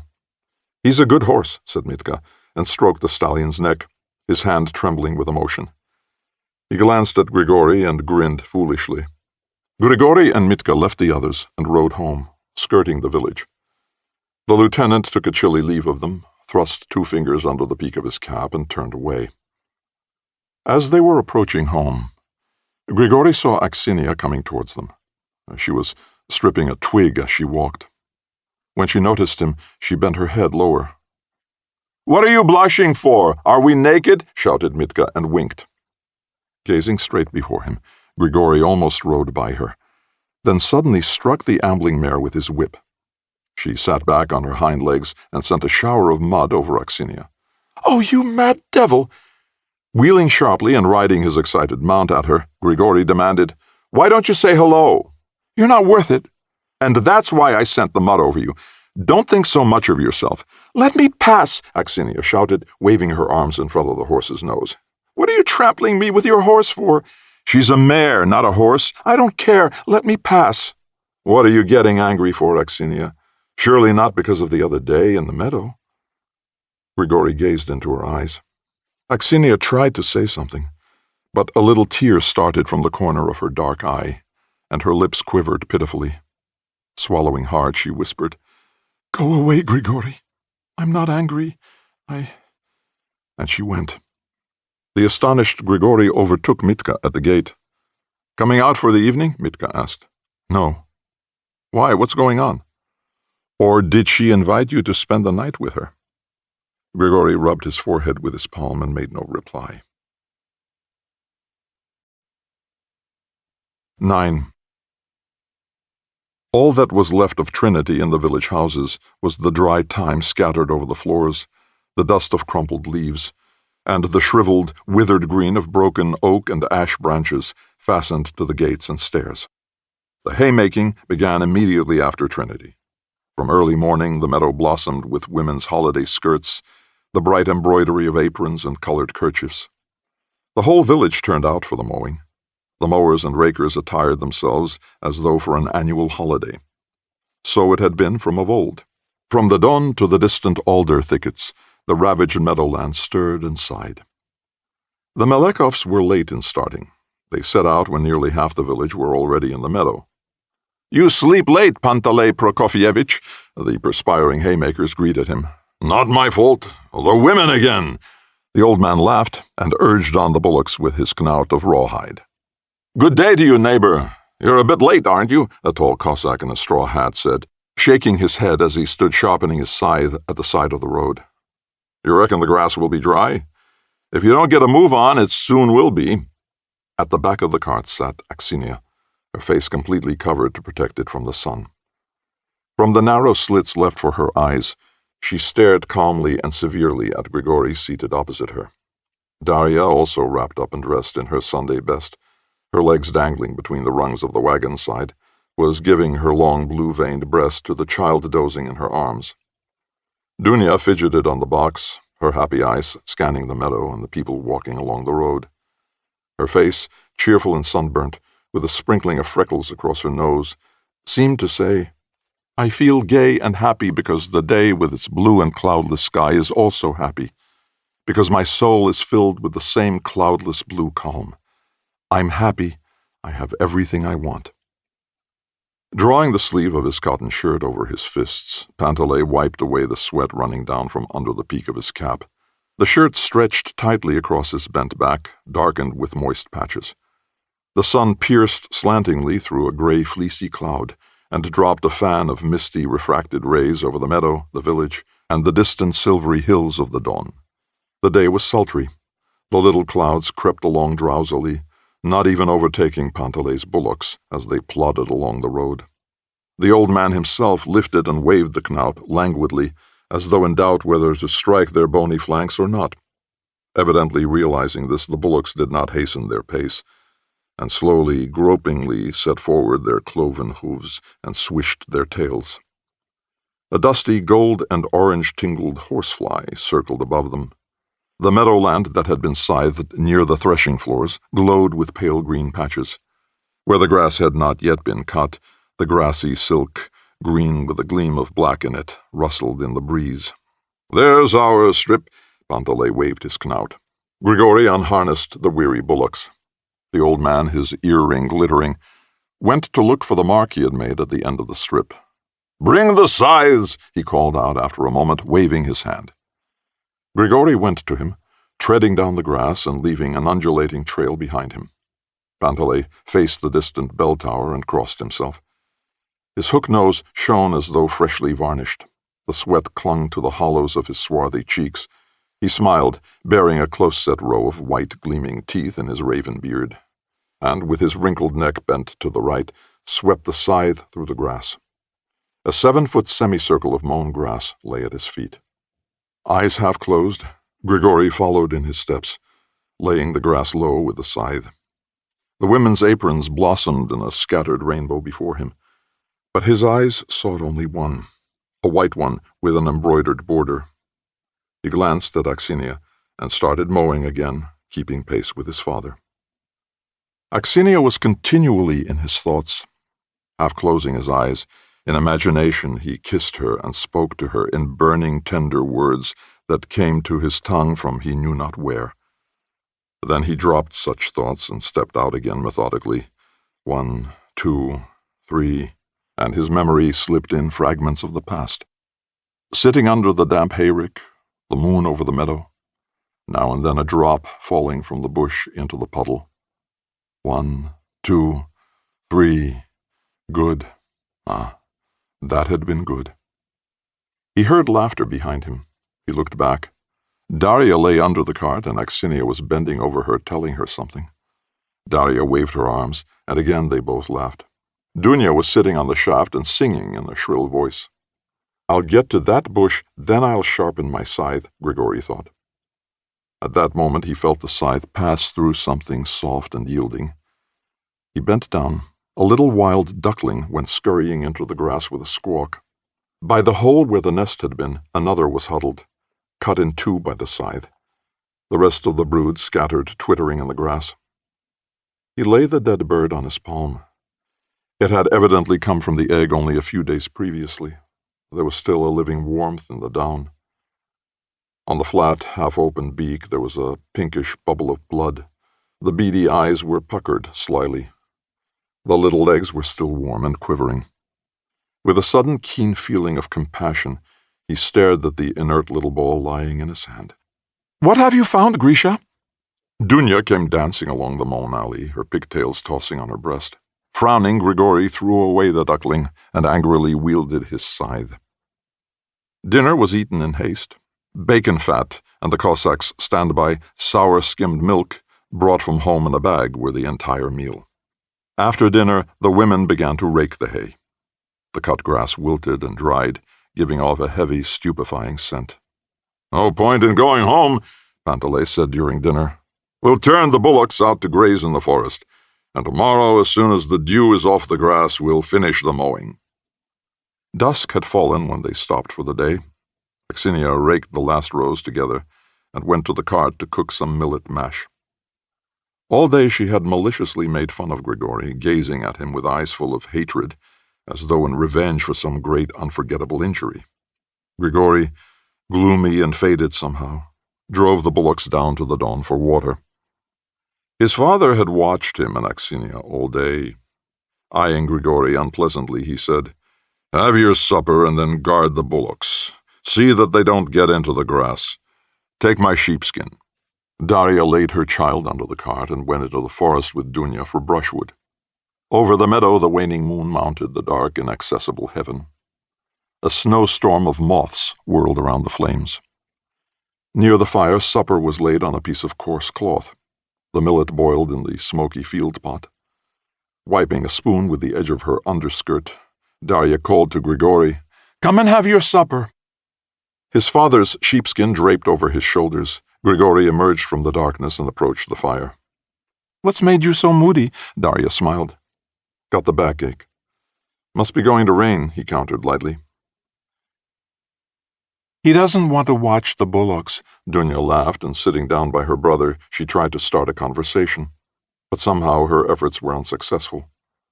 Panteley supped his porridge, crunching the undercooked millet with his teeth. Aksinia ate without lifting her eyes, smiling half-heartedly at Darya's jokes. A troubled flush burned in her cheeks. Grigori got up first and went off to the bullocks. "Take care the bullocks don't trample somebody else's grass," his father shouted after him. Then a crumb of millet stuck in his throat, and for a long time he coughed raspingly.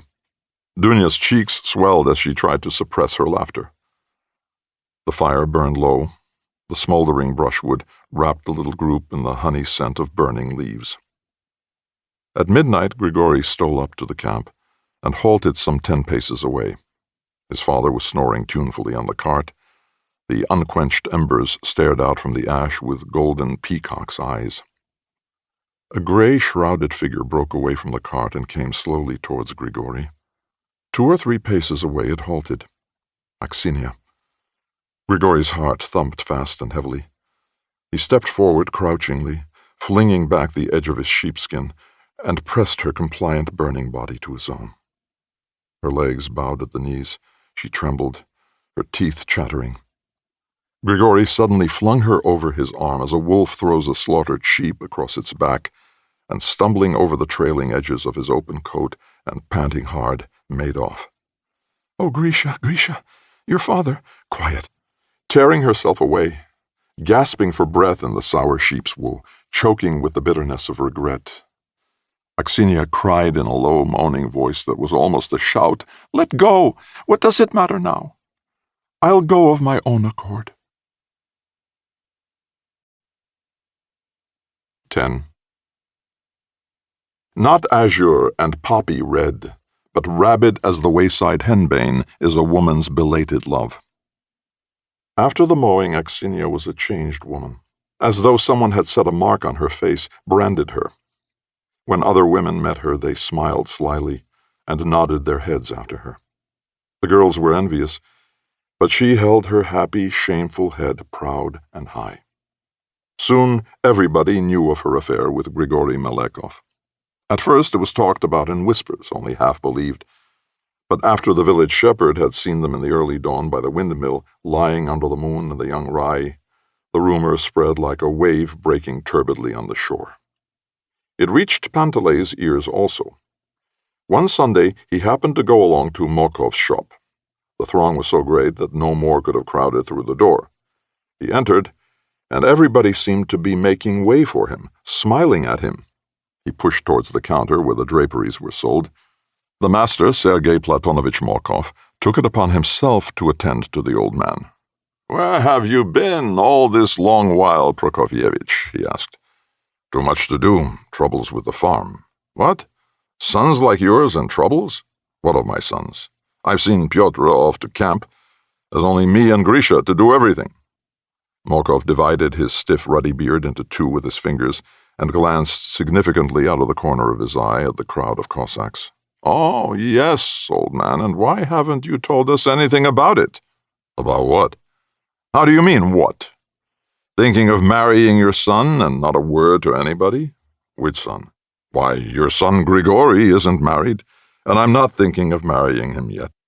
"But I've heard that you're getting yourself a daughter-in-law, Stepan Astakov's Aksinia." "What?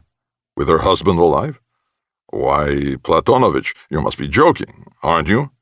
Joking? But I've had it from others.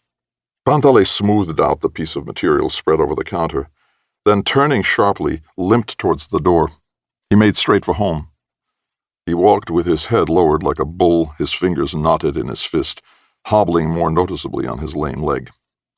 As he passed the Astakovs' house, he glanced over the wattle fence. Aksinia, looking young and smart, with a lithe swing in her hips, was going into the house with an empty bucket. "Hey, wait!" he called, and stumped in at the gate. Aksinia halted and waited for him. They went into the house. The cleanly swept earthen floor was sprinkled with red sand. On the bench in the corner were pasties fresh from the oven. A smell of musty clothes and sweet apples came from the best room. A tabby cat with a huge head purred round Panteley's legs. It arched its back and pressed itself against his boots. With a fierce kick, he sent it flying against the bench. "What's all this I hear, eh?" he shouted, looking Aksinia straight in the eyes. "Your husband hardly out of sight, and you already setting your cap at other men? I'll make Grisha's blood flow for this, and I'll write to your Stepan. Let him hear of it. You whore! Haven't you been beaten enough? Don't set your foot inside my yard from this day on. Carrying on with a young man, and when Stepan comes, I'll have to—" Aksinia listened with narrowed eyes, and suddenly she shamelessly swung the hem of her skirt, enveloped Panteley in the smell of woman's clothes, and came breasting at him with writhing lips and bared teeth. "What are you? My father-in-law, eh? Who are you to teach me? Go and teach your own fat-bottomed woman. Keep order in your own yard, you limping, stump-footed devil. Clear out of here, you won't frighten me." "Wait, you daft hussy. There's nothing to wait for. Get back where you came from. And if I want your Grisha, I'll eat him, bones and all, and answer for it myself. Chew that over. What if I love Grisha? Beat me, will you? Write to my husband? Write to the ataman if you like, but Grisha belongs to me. He's mine, mine. I have him, and I shall keep him." Aksinia pressed against the quailing Panteley with her breast. It beat against her thin blouse like a bustard in a noose, seared him with the flame of her black eyes, overwhelmed him with more and more terrible and shameless words. His eyebrows quivering, the old man backed to the door, groped for the stick he had left in the corner, and waving his hand, pushed open the door with his bottom. Aksinia pressed him out of the passage, pantingly, frenziedly shouting, "I'll have my love! I'll make up for all the wrongs I've suffered! And then kill me if you like! He's my Grisha, mine!" Muttering something into his beard, Panteley limped off to his house. He found Grigori in the room. Without saying a word, he brought his stick down over his son's back. Doubling up, Grigori hung on his father's arm. "What's that for, father?" "For your goings-on, you son of a bitch." "What goings-on?" "Don't wrong your neighbor. Don't shame your father. Don't run after women, you young buck." Panteley snorted, dragging Grigori, who had grabbed the stick, around the room, trying to wrest it from him. "I'm not going to let you beat me," Grigori cried hoarsely, and setting his teeth, he tore the stick out of his father's hand. Across his knee it went, and snap. Panteley Prokofyevich struck him on the neck with his hard fist. "I'll whip you in public, you accursed son of the devil. I'll marry you to the village idiot. I'll geld you," his father roared. The noise brought the old mother running into the room. Panteley, cool down a little, wait." But the old man had lost his temper in real earnest. He sent his wife flying, overturned the table with the sewing machine on it, and victoriously flew out into the yard. Grigori, whose shirt had been torn in the struggle, had not had time to take it off when the door banged open again, and his father appeared once more like a storm cloud on the threshold. "I'll marry him off, the son of a bitch!" He stamped his foot like a horse and fixed his gaze on Grigori's muscular back. "I'll drive off tomorrow and arrange the match. To think that I should live to see people laugh in my face about my son. Let me get my shirt on first, then you can marry me off. I'll marry you to the village idiot." The door slammed, and the old man clattered away down the steps. 11. Beyond the village of Setrakov, the carts with tarpaulin covers stretched in rows across the steppe. At unbelievable speed, a neat, white-roofed little town had grown up, with straight streets and a small square in the center, where a sentry stood guard. The men lived the usual monotonous life of a training camp. In the morning, the detachment of Cossacks guarding the grazing horses drove them into the camp. Then followed cleaning, grooming, saddling, the roll call, and muster. The staff officer in command of the camp, Lieutenant Colonel Popov, bawled stentoriously. The sergeants training the young Cossacks shouted their orders. They staged mock attacks on a hill. They cunningly encircled the enemy. They fired at targets. The younger Cossacks eagerly vied with one another in the saber exercises, and the old hands dodged as much of the training as they could. While voices grew hoarse with the heat and the vodka, a fragrant, exciting wind blew over the long lines of covered wagons. The susliks whistled in the distance, and the steppe beckoned away from the stuffiness and smoke of the whitewashed huts. About a week before the breakup of the camp, Andrei Tomilin's wife came to visit him. She brought him some homemade cracknel, an assortment of dainties, and a sheaf of village news. She left again very early in the morning, taking the Cossacks' greetings and instructions to their families and relations in the village. Only Stepan Astakov sent no message back by her. He had fallen ill the evening before, drunk vodka to cure himself, and was incapable of seeing anything in the whole wide world, including Tomilin's wife. He did not turn up on parade. At his own request, the doctor's assistant let his blood, setting a dozen leeches on his chest.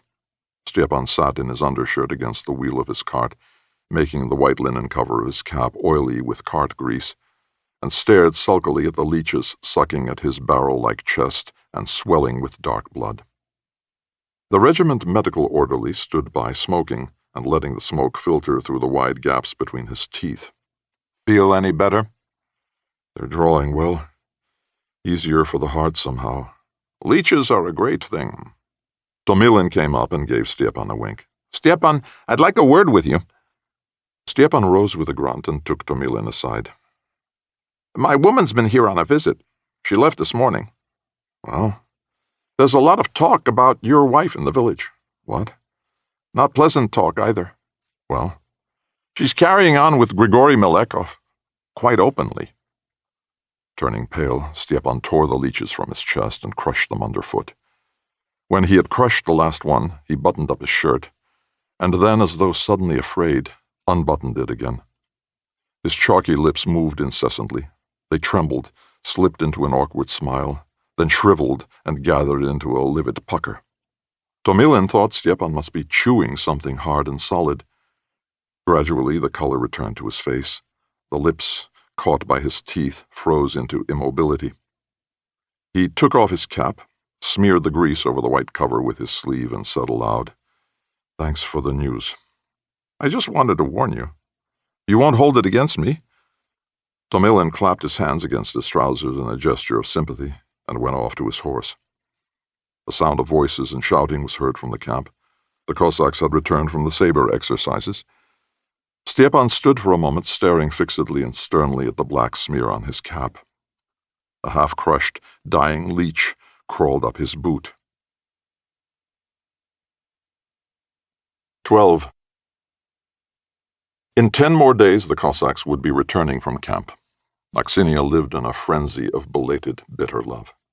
Despite his father's threats, Grigory slipped out and went to her at night, coming home at dawn. In 2 weeks he had drained his strength, like a horse striving beyond its powers. From lack of sleep, his brown face was suffused under the high cheekbones with a blue tinge. His tired eyes gazed wearily out of their sunken sockets. Aksinia went about with her face completely uncovered, the deep hollows under her eyes darkened funereally.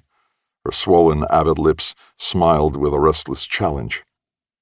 So extraordinary and open was their mad association. So ecstatically did they burn with a single shameless flame, neither conscience-stricken nor hiding their love from the world, becoming gaunt and dark before its very eyes, that people began to be ashamed to meet them in the street. Grigory's comrades, who previously had chaffed him about Aksinia, now kept silent and felt awkward and constrained in his company. In their hearts the women envied Aksinia, yet they condemned her. gloating at the prospect of Stepan's return, and pining with curiosity as to how it would all end. If Grigori had made some show of hiding from the world his affair with the grass widow, and if the grass widow Aksinia had kept her relations with Grigori comparatively secret, without shunning others, the world would have seen nothing unusual in it. The village would have gossiped a little and then forgotten. But they lived together almost openly.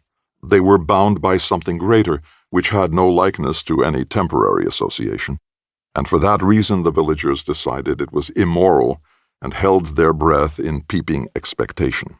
Stepan would return and cut the knot. Over the bed in the Astakovs' bedroom ran a string threaded with empty white and black cotton reels. They hung there for decoration. The flies spent their nights on the reels, and spiders' webs stretched from them to the ceiling.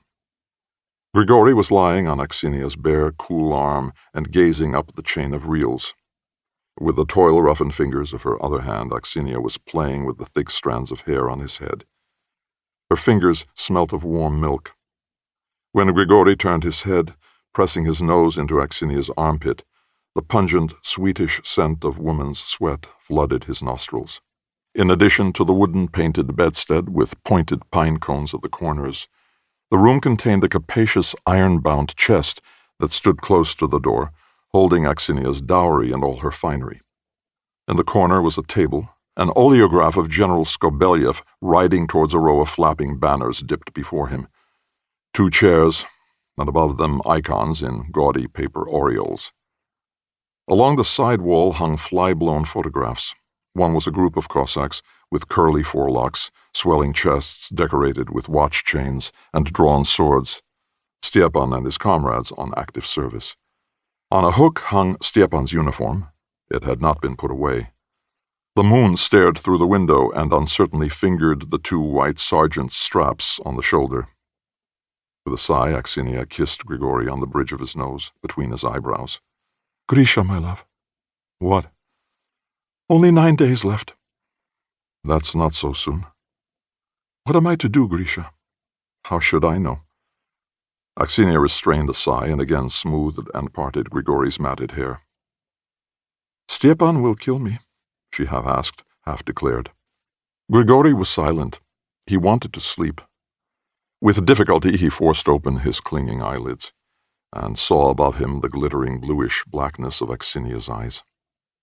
"When my husband comes back, you'll give me up, won't you? You'll be afraid?" "Why should I be afraid of him? You're his wife. It's for you to be afraid." "When I'm with you, I'm not afraid. But when I think about it in the daytime, I am." Grigori yawned and said, "It doesn't matter so much about Stepan coming back. My father's talking of getting me married off." He smiled and was going to add something, but he felt Aksinia's hand under his head suddenly wilt and soften, bury itself in the pillow, and after a moment harden again. "Who has he got in mind?" she asked in a stifled voice. "He's only talking about it. Mother says he's thinking of Korshunov's Natalia." "Natalia? She's a good-looking girl. Very good-looking. Well, go ahead and marry her. I saw her in church the other day.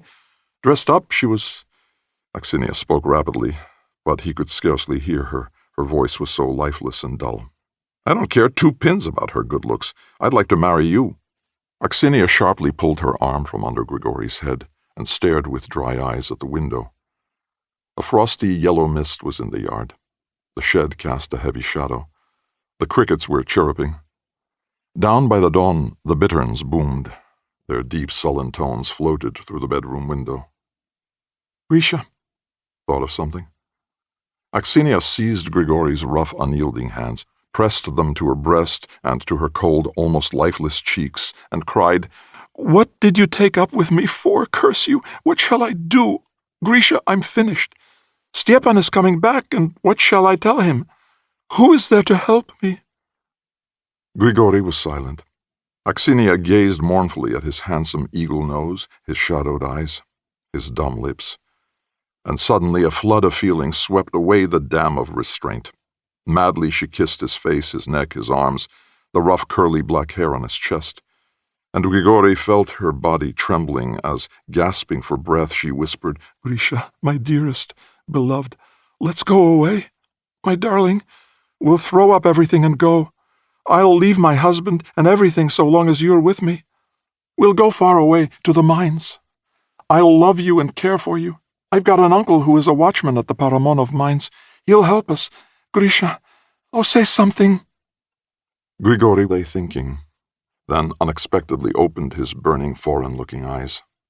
They were laughing, gleaming derision. You're a fool, Aksinia, a fool. You talk away, but you say nothing worth listening to. How can I leave the farm? I've got to do my military service next year. I'll never stir anywhere away from the land. Here there is the steppe and something to breathe. But there... Last summer I went with Father to the station. I nearly died. Engines roaring, the air all thick and heavy with burning coal. How people live there I don't know. Perhaps they're used to it. Grigori spat and said again, I'll never leave the village. The night grew darker outside the window. A cloud passed over the moon. The frosty yellow mist vanished from the yard. The shadows were washed away, and now there was no telling whether it was last year's faggots or some old bush that loomed darkly beyond the fence outside the window. The room, too, grew darker. The stripes on Stepan's uniform faded, and in the gray, stagnant murk, Grigori did not see the fine shiver that shook Aksinia's shoulders, or her head pressed between her hands and silently shaking on the pillow. 13. After the visit of Tomilin's wife, Stepan's features became distinctly less handsome. His brows drooped over his eyes, a deep and harsh frown puckered his forehead. He spoke little with his comrades, began to quarrel over trifles, had a cross with the sergeant major, and would hardly look at Pyotr Melekov. The threads of friendship which had previously united them were snapped. In his sullen, seething rage, Stepan plunged downhill like a bolting horse. They returned home enemies. Of course, something had to happen that brought the vague hostility of their relations to a head. They set out for their village in the same group as before. Pyotr's and Stepan's horses were harnessed to the wagon. Kristonia rode behind on his own horse. Tomilin, who was suffering from fever, lay covered with his greatcoat in the wagon. Fedot Bodoskov was too lazy to drive, so Pyotr took the reins. Stepan walked along at the side of the wagon, lashing off the purple heads of the roadside thistles with his whip. Rain was falling. The rich black earth stuck to the wheels like tar. The sky was an autumnal blue, ashy with cloud. Night fell. No lights of any village were to be seen. Pyotr belabored the horses liberally with the knout, and suddenly Stepan shouted in the darkness, You spare your own horse, but keep the knout on mine all the time. Keep your eyes open. I whip the one that doesn't pull. Mind I don't put you in the shafts. That's what Turks are good for. Pyotr threw the reins down. What do you want? Oh, stay where you are. Shut up. What are you flaring up at him for? Asked Kristonia, riding up to Stepan. Stepan did not reply. They rode on for another half-hour in silence. The mud squelched under the wheels. The rain pattered drowsily on the tarpaulin. Pyotr dropped the reins and smoked, running over in his mind all the insulting words he would use in the next quarrel with Stepan. Out of the way. I want to get under cover. Stepan pushed Pyotr aside and jumped on the step of the cart. The wagon suddenly jolted and stopped. Slipping in the mud, the horses pawed the earth. Sparks showered from their hoofs, and the shaft groaned. Whoa! Pyotr shouted and leaped to the ground. What's the matter? Stepan snapped anxiously. Show a light, Pyotr demanded. In front, a horse was struggling and snorting. Someone struck a match. A tiny orange ring of light, then darkness again. With trembling hands, Pyotr felt the spine of the fallen horse, then pulled at the bridle. The horse sighed and rolled over. The center shaft snapped in half. Stepan struck a bunch of matches. His horse lay craning her neck with one foreleg buried to the knee in a marmot's hole. Kristonia unfastened the traces. Unharness Pyotr's horse. Look snappy, he ordered. Whoa, easy there, easy. At last, Stepan's horse was lifted with difficulty to its feet. While Pyotr held it by the bridle, Kristonia crawled on his knees in the mud, feeling the helplessly hanging leg. Seems to be broken, he boomed. See if he can walk. Pyotr pulled at the bridle. The horse hopped a step or two, not putting its left foreleg to the ground, and whinnied. Drawing on his greatcoat, Tomilin stamped about bitterly. "Broken, damn it! A horse lost!" Stepan, who all this time had not spoken a word, almost seemed to have been awaiting such a remark. Thrusting Kristonia aside, he flung himself on Pyotr. He aimed at his head, but missed and struck his shoulder. They grappled together and fell into the mud. There was the sound of a tearing shirt. Stepan got Pyotr under him, and holding his head down with one knee, pounded away with his fists. Kristonia dragged him off, cursing. "What's that for?" Pyotr shouted, spitting blood. "Look where you drive, you snake!" Pyotr tried to tear himself out of Kristonia's hands. "Now then, you try fighting me," Kristonia roared, holding Pyotr with one hand against the wagon. They harnessed Bodovskov's small but sturdy horse with Pyotr's. Kristonia gave his horse to Stepan to ride, and himself crawled into the cart with Pyotr. It was midnight when they arrived at a village. They stopped at the first house, and Kristonia asked for a night's shelter. Ignoring the dog snapping at the skirts of his coat, he squelched through the mud to the window, opened the shutter, and scratched at the pane with a horny fingernail. "Master!" Only the whisper of the rain and a peal of barking. "Master, good folk, aye. Let us in for the night, for Christ's sake, eh? From the training camp. How many? 5 of us. Well, Christ save you." "Drive in," he shouted, turning to the gate. Bodovskov led the horses in. He stumbled over a pig's trough thrown down in the middle of the yard and cursed vigorously. They led the horses into a shed. Tomilin, his teeth chattering, went into the house.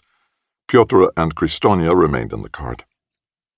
At dawn they made ready to set out again. Stepan came out of the house, an old hunchbacked woman hobbling after him.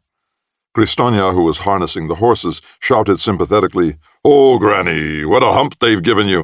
Bet you're all right at bowing down in church. You don't have far to bend to reach the floor."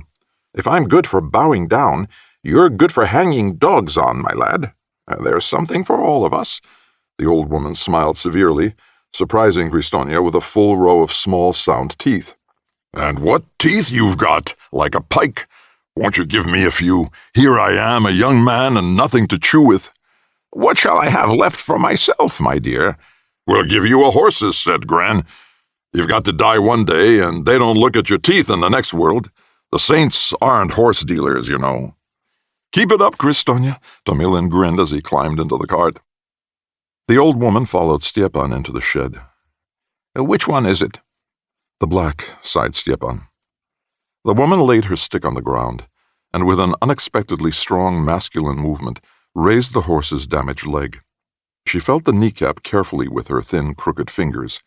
The horse set back its ears and reared onto its hind legs with the pain. "No, there's no break here, Cossack. Leave him, and I'll heal him." Stepan waved his hand and went to the cart. "Will you leave him or not?" The old woman watched him narrowly. "Let him stay," he replied. "She'll heal him for you. He won't have any legs left when you come back. The vet's a hunchback herself," Kristonia said, booming with laughter. 14. "Oh, how I long for him, Granny dear. I'm withering away before my own eyes. I can't put tucks into my skirt fast enough. Every time he goes past the house, my heart burns. I'd fall to the ground and kiss his footprints. Help me. They're going to marry him off. Help me, dear. Whatever it costs, I'll give you. I'll give you my last shirt, only help me." With luminous eyes set in a lacework of furrows, the old crone Drozdika looked at Aksinia, shaking her head at the bitter story. "Which lad is it?" "Panteley Melekov's." "That's the Turk, isn't it?" "Yes." The old woman chewed away with her toothless gums and hesitated with her answer. "Come to me very early tomorrow, child. As soon as day is dawning. We'll go down to the Don, to the water. We'll wash away your yearning. Bring a pinch of salt with you."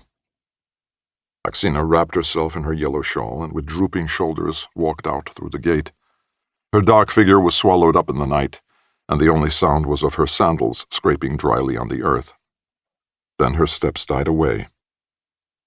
From somewhere at the end of the village came sounds of brawling and singing. At dawn, Aksinia, who had not slept all night, was at Drozdika's window. "Granny?" "Who's there?" "It's me, Aksinia. Get up." They made their way by back lanes down to the river. The abandoned shafts of a wagon lay waterlogged near the landing stage. At the water's edge, the sand stung their bare feet icily. A damp, chilly mist crept up from the dawn. Drozdika took Aksinia's hand in her own bony hand and drew her to the water. "Give me the salt. Cross yourself to the sunrise." Aksinia crossed herself, staring fiercely at the happy rosiness of the east. "Take up some water in your palm and drink." Aksinia drank, wetting the sleeves of her blouse. Like a black spider, the old woman straddled the lapping waves, squatted down, and began to whisper. "Icy streams from the deep, sorrowing flesh, a beast in the heart, yearning and fever. By the holy cross, by the pure and holy mother, the slave of God, Grigori," reached Aksinia's ears.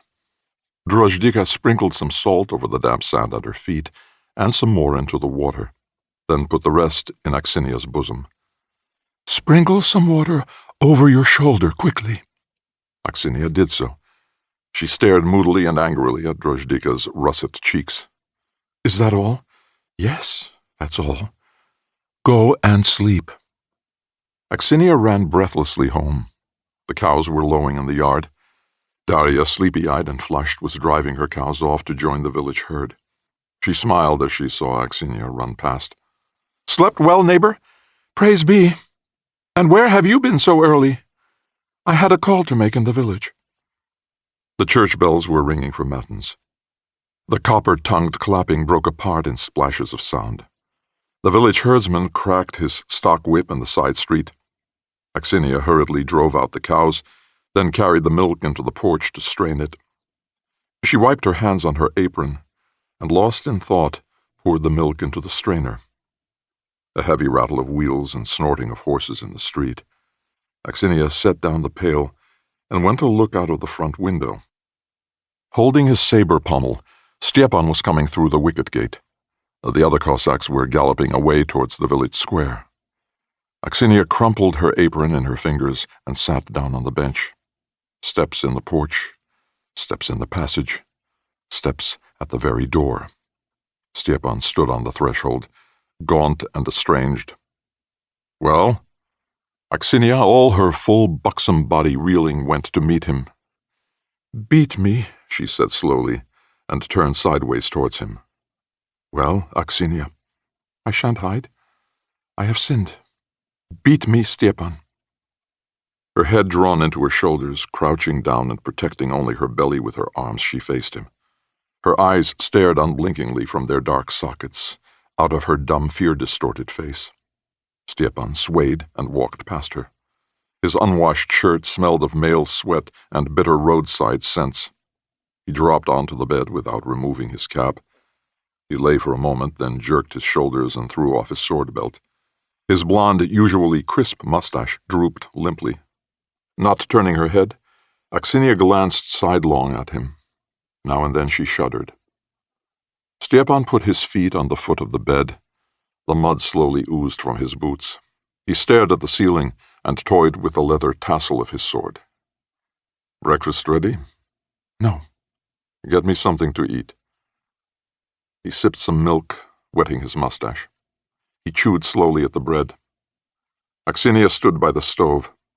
In burning terror, she watched her husband's little gristly ears rising and falling as he ate. Stepan rose from the table and crossed himself. "Come on, my dear, tell me about it," he curtly demanded. With bowed head, Aksinia cleared the table. She was silent. "Tell me how you waited for your husband, how you guarded his honor." "Well?" A terrible blow on the head tore the ground from under Aksinia's feet and flung her towards the door. Her back struck against the doorpost, and she groaned dully. Women are weak and soft in the body, but Stepan could send lusty and sturdy guardsmen flying with a well-aimed blow on the head. It may have been fear that lifted Aksinia, or perhaps it was a woman's will to live. She came to her senses, lay a moment, resting, then scrambled onto all fours. Stepan was lighting a cigarette in the middle of the room and did not see her rising to her feet. He threw his tobacco pouch on the table, but Aksinia had already slammed the door behind her. He chased after her. Her head streaming with blood, Aksinia ran towards the fence separating their yard from the Malekovs.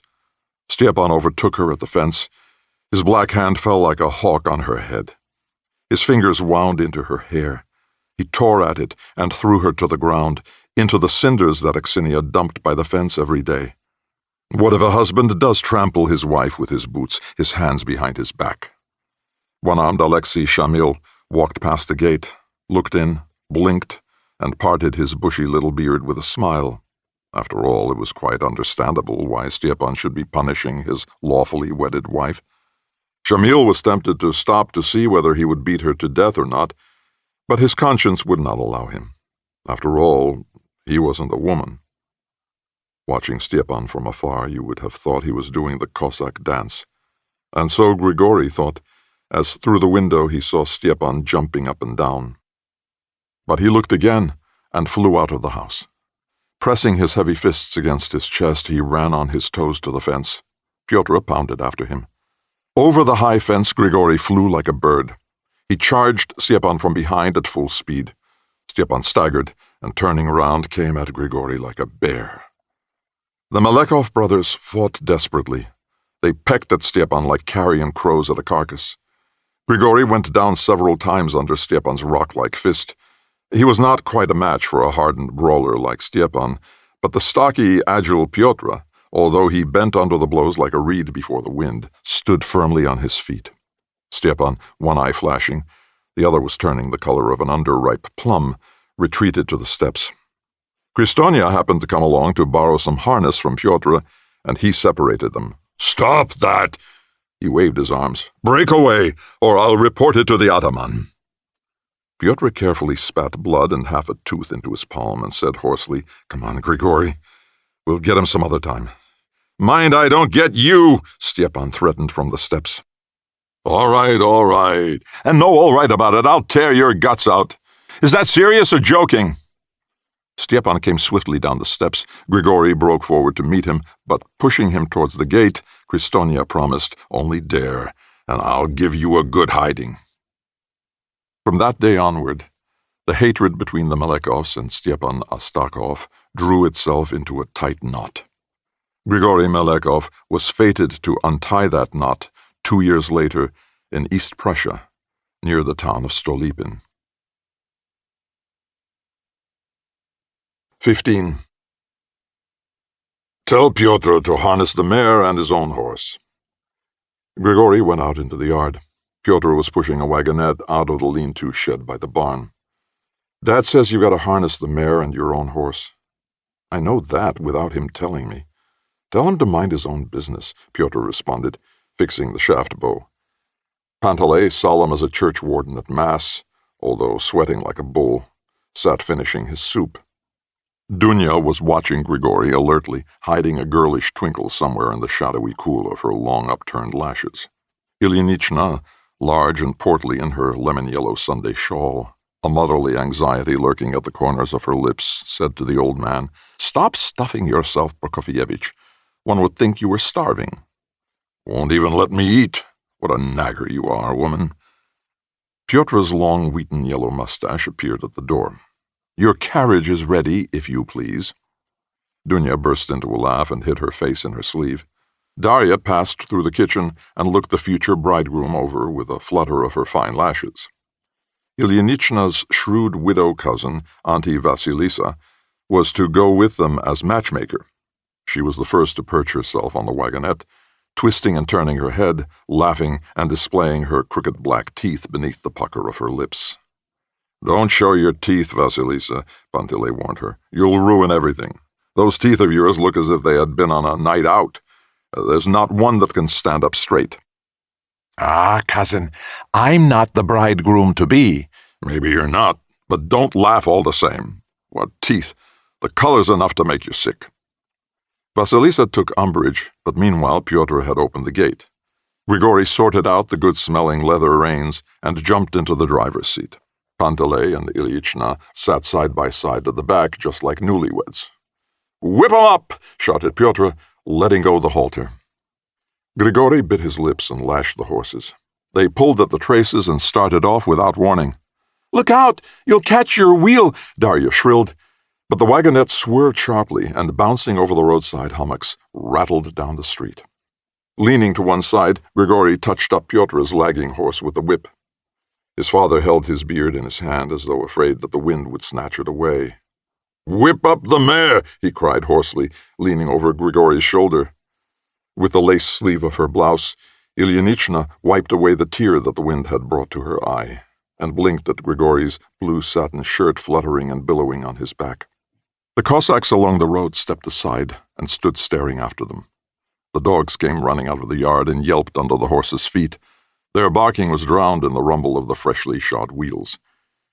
Grigory spared neither whip nor horses, and within 10 minutes the village was left behind. Korshunov's large house with its plank fence soon came into view.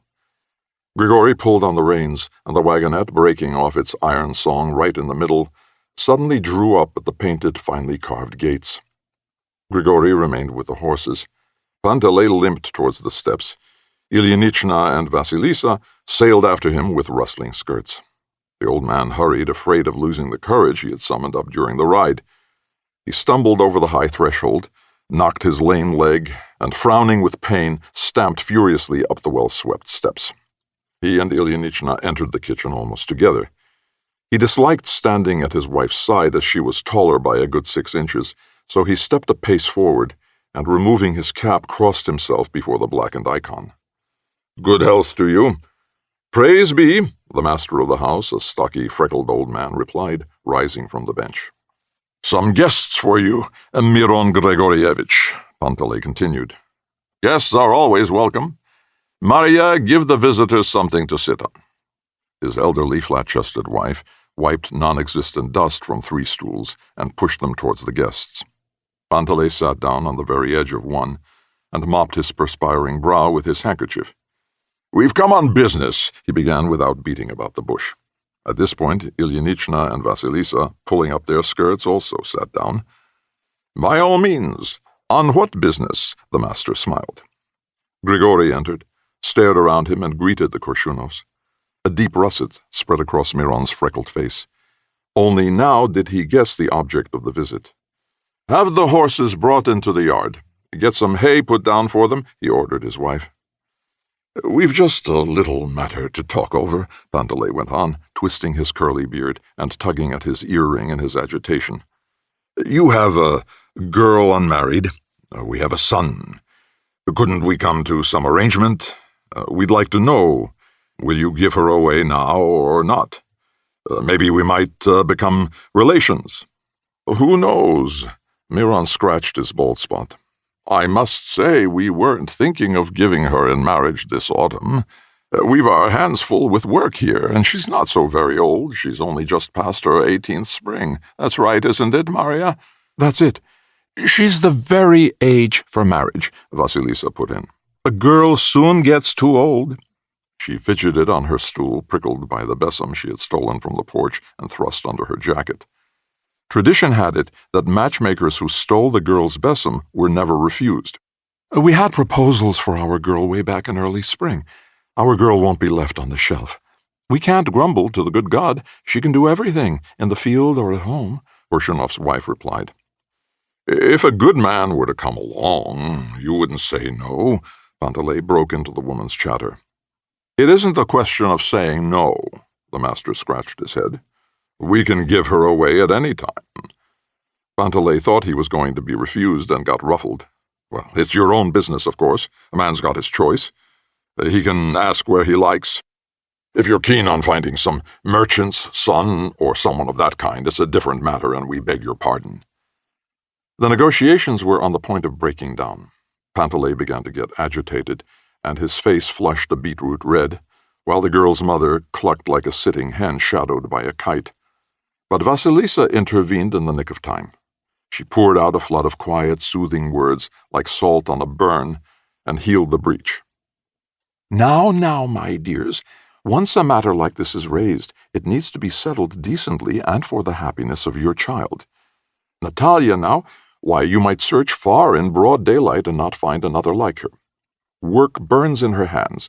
What a clever young woman, what a housewife.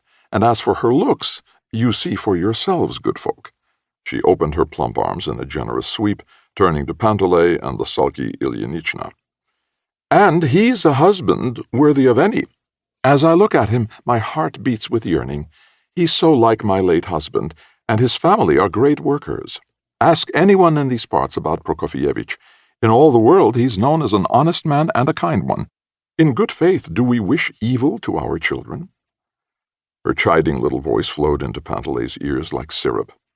He listened and thought admiringly to himself, "Ah, the smooth-tongued devil, how she talks. Just try to keep up with her. Some women can even dumbfound a Cossack with their words, and this from a petticoat." He was lost in admiration of Vasilisa, who was now oozing praise for the girl and her family as far back as the 5th generation. "Of course we don't wish evil to our child. The point is, it's early to give her in marriage," the master said pacifically with a smile. "It's not early. Honest to God, it's not early," Panteley rejoined. "Sooner or later we have to part with her," the mistress sobbed, half hypocritically, half in earnest. "Call your daughter, Miron Grigorievich, and let's look at her." "Natalia!" The girl appeared timidly at the door, her dark fingers fidgeting with the frill of her apron. Come in. She's shy," the mother encouraged her, smiling through her tears. Grigori looked at her. Bold gray eyes under a black lace scarf, a small rosy dimple in the supple cheek. Grigori turned his eyes to her hands. They were large and marred with hard work. Under the short green jacket embracing the strong body, the small maidenly firm breasts rose outwards naively and pitifully, and their sharp little nipples showed like buttons. In a moment Grigori's eyes had taken her all in, from the head to the long beautiful legs. He looked her over as a horse dealer surveys a mare before purchase, thought, "She'll do," then let his eyes meet hers. The simple, sincere, slightly embarrassed gaze seemed to be saying, "Here am I all as I am. Judge of me as you wish." "Splendid," Grigori replied with his eyes and smile. "Well, that's all." Her father waved her out. As she closed the door behind her, Natalia looked at Grigori without attempting to conceal her smile and her curiosity. "Listen, Panteley Prokofievitch," Korshunov began after exchanging glances with his wife. "You talk it over, and we'll talk it over among the family, and then we'll decide whether we'll call it a match or not." As he went down the steps, Panteley slipped in a last word. "We'll call again next Sunday." Korshunov remained deliberately silent, pretending he had not heard. 16. Only after he learned of Aksinia's conduct from Tomilin did Stepan, nursing his pain and hatred in his soul, realize that despite his poor sort of life with her, he loved her with a dreary, hateful love. He had lain in the wagon at night, covered with his greatcoat, his arms locked behind his head, and thought of how his wife would greet him on his return home. It was as if he had a scorpion in his breast in place of a heart. As he lay thinking over 1,000 details of his revenge, his teeth felt as if they were clogged with heavy grains of sand. The fight with Pyotr had spilled his anger. When he arrived home, he had been tired out, and Aksinia had got off lightly. From the day of his homecoming, an unseen spectre dwelt in the Astakovs' house. Aksinia went about on tiptoe and spoke in whispers, but in her eyes, sprinkled with the ash of fear, lurked a small spark left from the flame Grigori had kindled. As he watched her, Stepan felt rather than saw this. He tormented himself. At night, when the drove of flies had fallen asleep on the crossbeam and Aksinia, her lips trembling, had made the bed, he pressed his horny palm over her mouth and beat her. He demanded shameless details of her relations with Grigori. Aksinia tossed about and gasped for breath on the hard bed smelling of sheepskin. Tired of torturing her dough-soft body, he passed his hand over her face, seeking for tears. But her cheeks were burningly dry. and only her jaws worked under his fingers. "Will you tell?" "No." "I'll kill you. Kill me. Kill me for the love of Christ. This isn't life." Grinding his teeth, Stepan twisted the fine skin, all damp with sweat, on her breast. Aksinia shuddered and groaned. "Does it hurt?" Stepan said jocularly. "Yes, it hurts." "Do you think it didn't hurt me?" It would be late before he fell asleep. In his sleep he clenched his fists. Rising on her elbow, Aksinia would gaze at her husband's face, handsome and changed in slumber, then let her head fall back on the pillow and whisper to herself. She hardly saw Grigori now. Once she happened to meet him down by the Don. Grigori had been watering the bullocks and was coming up the slope, waving a switch and staring at his feet. Aksinia was going down to the Don. She saw him and felt the yoke of the buckets turn cold in her hands and the hot blood beat at her temples. Afterwards, when she recalled the meeting, she found it difficult to convince herself that it had really happened. Grigori noticed her when she had all but passed him. At the insistent creaking of the buckets, he raised his head, his eyebrows quivered, and he smiled stupidly. Aksinia gazed straight over his head at the green waves of the Don, and beyond at the ridge of the sandy headland. A burning flush wrung tears from her eyes. "Aksinia!" She walked on several paces and stood with her head bent as though before a blow. Angrily whipping a lacking bullock, he said without turning his head, "When is Stepan going out to cut the rye?" "He's getting ready now." "See him off. Then go to our sunflower patch and I'll come along after." Her pails creaking, Aksinia went down to the Don. The foam snaked along the shore, a yellow flare of lace on the green hem of the wave. White seagulls were hovering and mewing above the river. Over the surface of the water, tiny fish sprinkled in a silver rain. On the other side, beyond the white of the sandy headland, the gray tops of ancient poplars rose haughtily and sternly. As Aksinia was drawing water, she dropped her pail. She pulled up her skirt and waded in up to her knees. The water tickled her calves, and for the first time since Stepan's return, she laughed quietly and uncertainly. She glanced back at Grigori.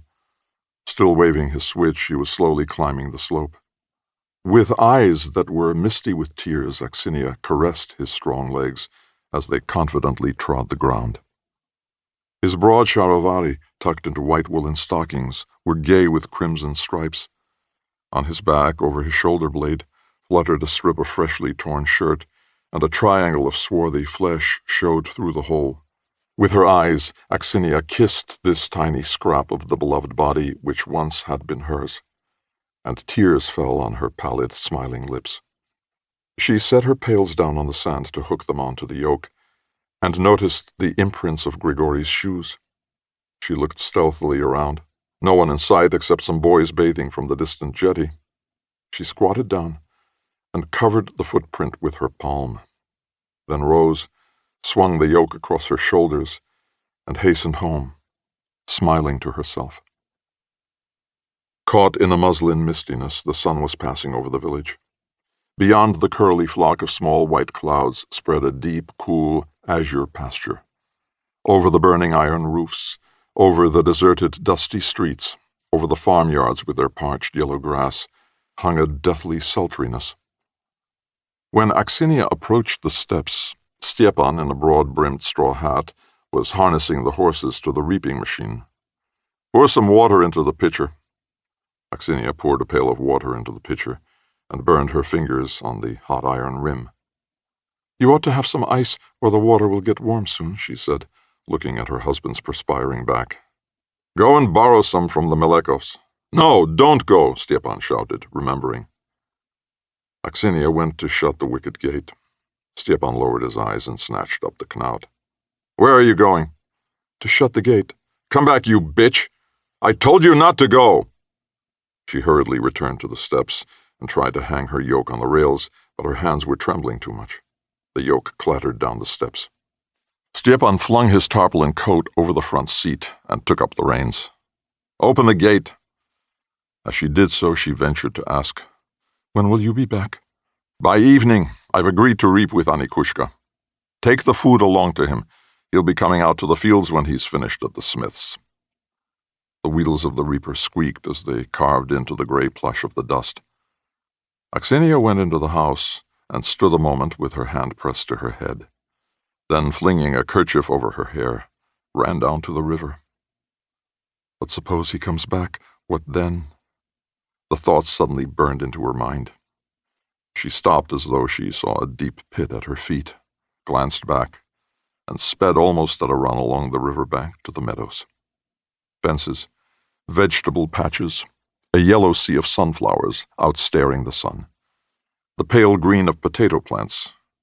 There were the Shamil women hoeing their potato patch, bowed backs in pink shifts, hoes rising and falling sharply on the gray earth. Reaching the Malekovs' garden, Axinia glanced around, then lifted the wattle hasp and opened the gate. She followed the path to the green stockade of sunflower stems. Stooping, she pressed into the midst of them, smothering her face with golden pollen, then gathered her skirt and sat down on the weed-woven ground. She listened. The silence rang in her ears. From somewhere above her came the lonely drone of a bee. For perhaps half an hour she sat thus, torturing herself with doubt. Would he come? She was about to go, and was adjusting her kerchief, when the gate scraped heavily. "Axinia! This way!" "So you've come." Rustling the leaves, Grigori approached and sat down at her side. "What's that on your cheek?" Axinia smeared the fragrant golden dust with her sleeve. "Must be from the sunflowers." "There, too, under your eye." She brushed it off. Their eyes met, and in reply to Grigori's mute inquiry, she broke into weeping. "I can't stand it. I'm lost, Grisha." "What does he do?" Fiercely she tore open the collar of her blouse. The pink, girlishly swelling breasts were covered with cherry-blue bruises. "Don't you know? He beats me every day. He's sucking my blood. And you're a fine one. Soiled me like a dog, and off you go. You're all—" She buttoned her blouse with trembling fingers, and, frightened that he might be offended, glanced at his averted face. "So you're trying to put the blame on me," he said slowly, biting a blade of grass. "And aren't you to blame?" she cried fiercely. "A dog doesn't worry an unwilling bitch." Axinia hid her face in her hands.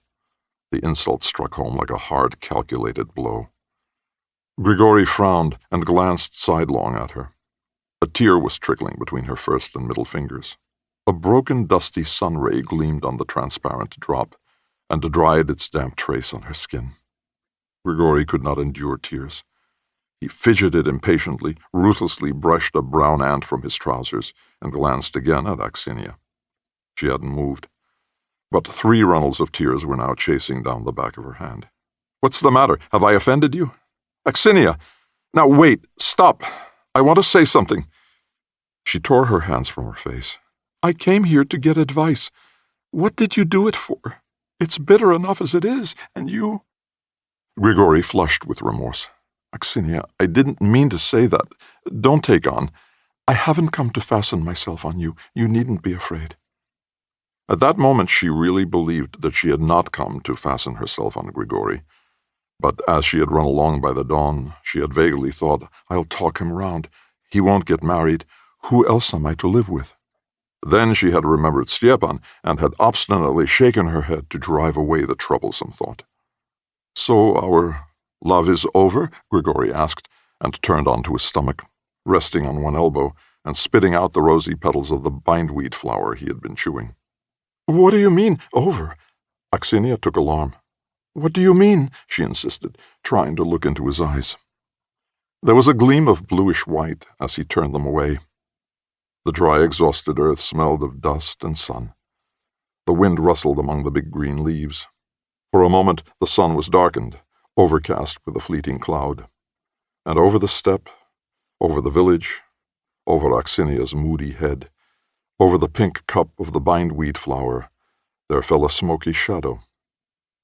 Grigori sighed abruptly and lay on his back, pressing his shoulder blades into the hot soil.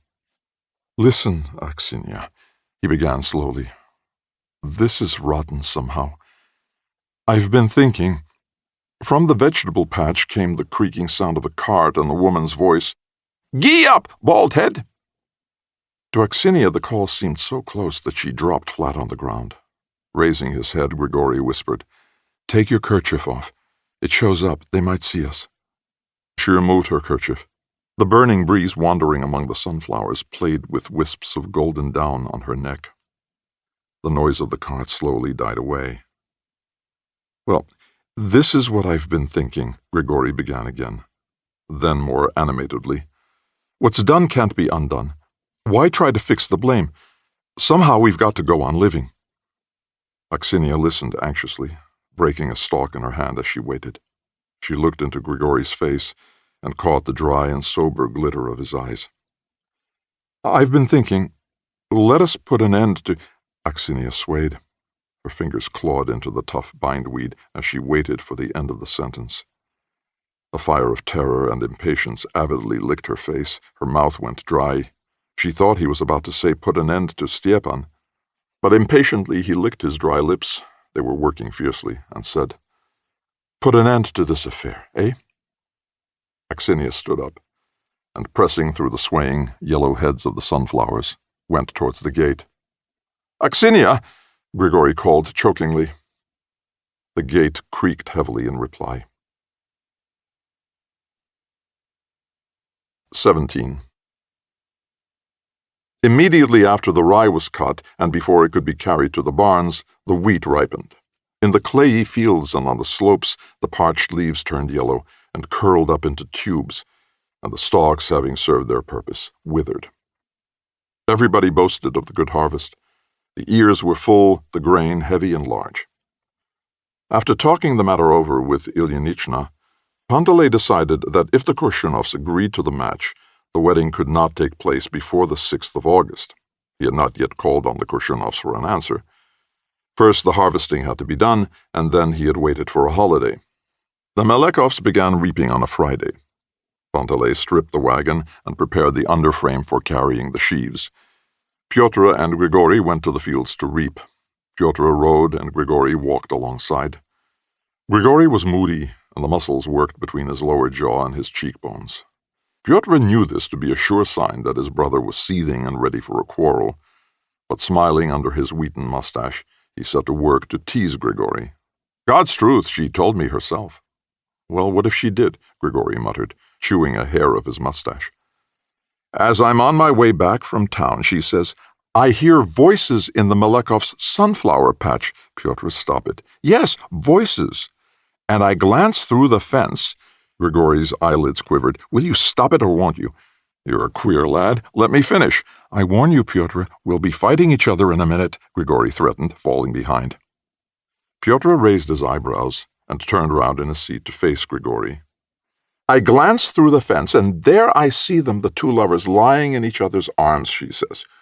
"Who?" I asked, and she answers, "Why, Axinia and your brother." I say, seizing the handle of a pitchfork lying at the back of the reaper, Grigori flung himself at his brother. Pyotr dropped the reins, leapt from his seat, and dodged in front of the horses. "Pah! The devil!" he exclaimed. "He's gone mad. Pah! Just look at him!" Baring his teeth like a wolf, Grigori threw the pitchfork at his brother. Pyotr dropped to his hands and knees, and flying over him, the pitchfork buried its points a couple of inches into the earth and stuck upright, whanging and quivering. Scowling, Pyotr caught at the bridles of the startled horses and swore lustily. "You might have killed me, you swine!" "Yes, and I would have killed you. You're a fool, a mad devil. You're your father's son, all right, a true Turk." Grigori pulled the pitchfork out of the ground and followed after the reaping machine. Pyotr beckoned to him with his finger. "Come here. Give me that pitchfork." He passed the reins into his left hand and took the pitchfork by the prongs. Then, with the handle, he struck Grigori across the back. "Ought to have taken a better swing," he grumbled, keeping his eyes on Grigori, who had leaped away. After a moment or two, they lit cigarettes, stared into each other's eyes, and burst out laughing. Kristonia's wife, who was driving home along another road, had seen Grigori attack his brother. She stood up in her wagon, but could not see what happened, for the Melekovs' reaping machine and horses were between her and the brothers. Hardly had she reached the village street when she cried to a neighbor, "Klimovna, run and tell Prokofyevich the Turk that his boys have been fighting with pitchforks close to the Tatar mound. Grigory jabbed Pyotr in the side with the fork, and then Pyotr gave him. The blood poured out. It was horrible." Pyotr had grown hoarse with bawling at the tired horses and was whistling instead.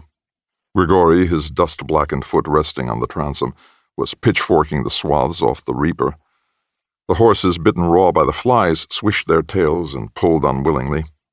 Reaping was in progress all over the steppe. The blades of the machines rattled and groaned. The steppe was dotted with swaths of corn. Mimicking the drivers, the marmots whistled on the hillocks. "2 more lengths and we'll stop for a smoke," Pyotr shouted above the noise of the machine. Grigory nodded. He could hardly open his parched lips.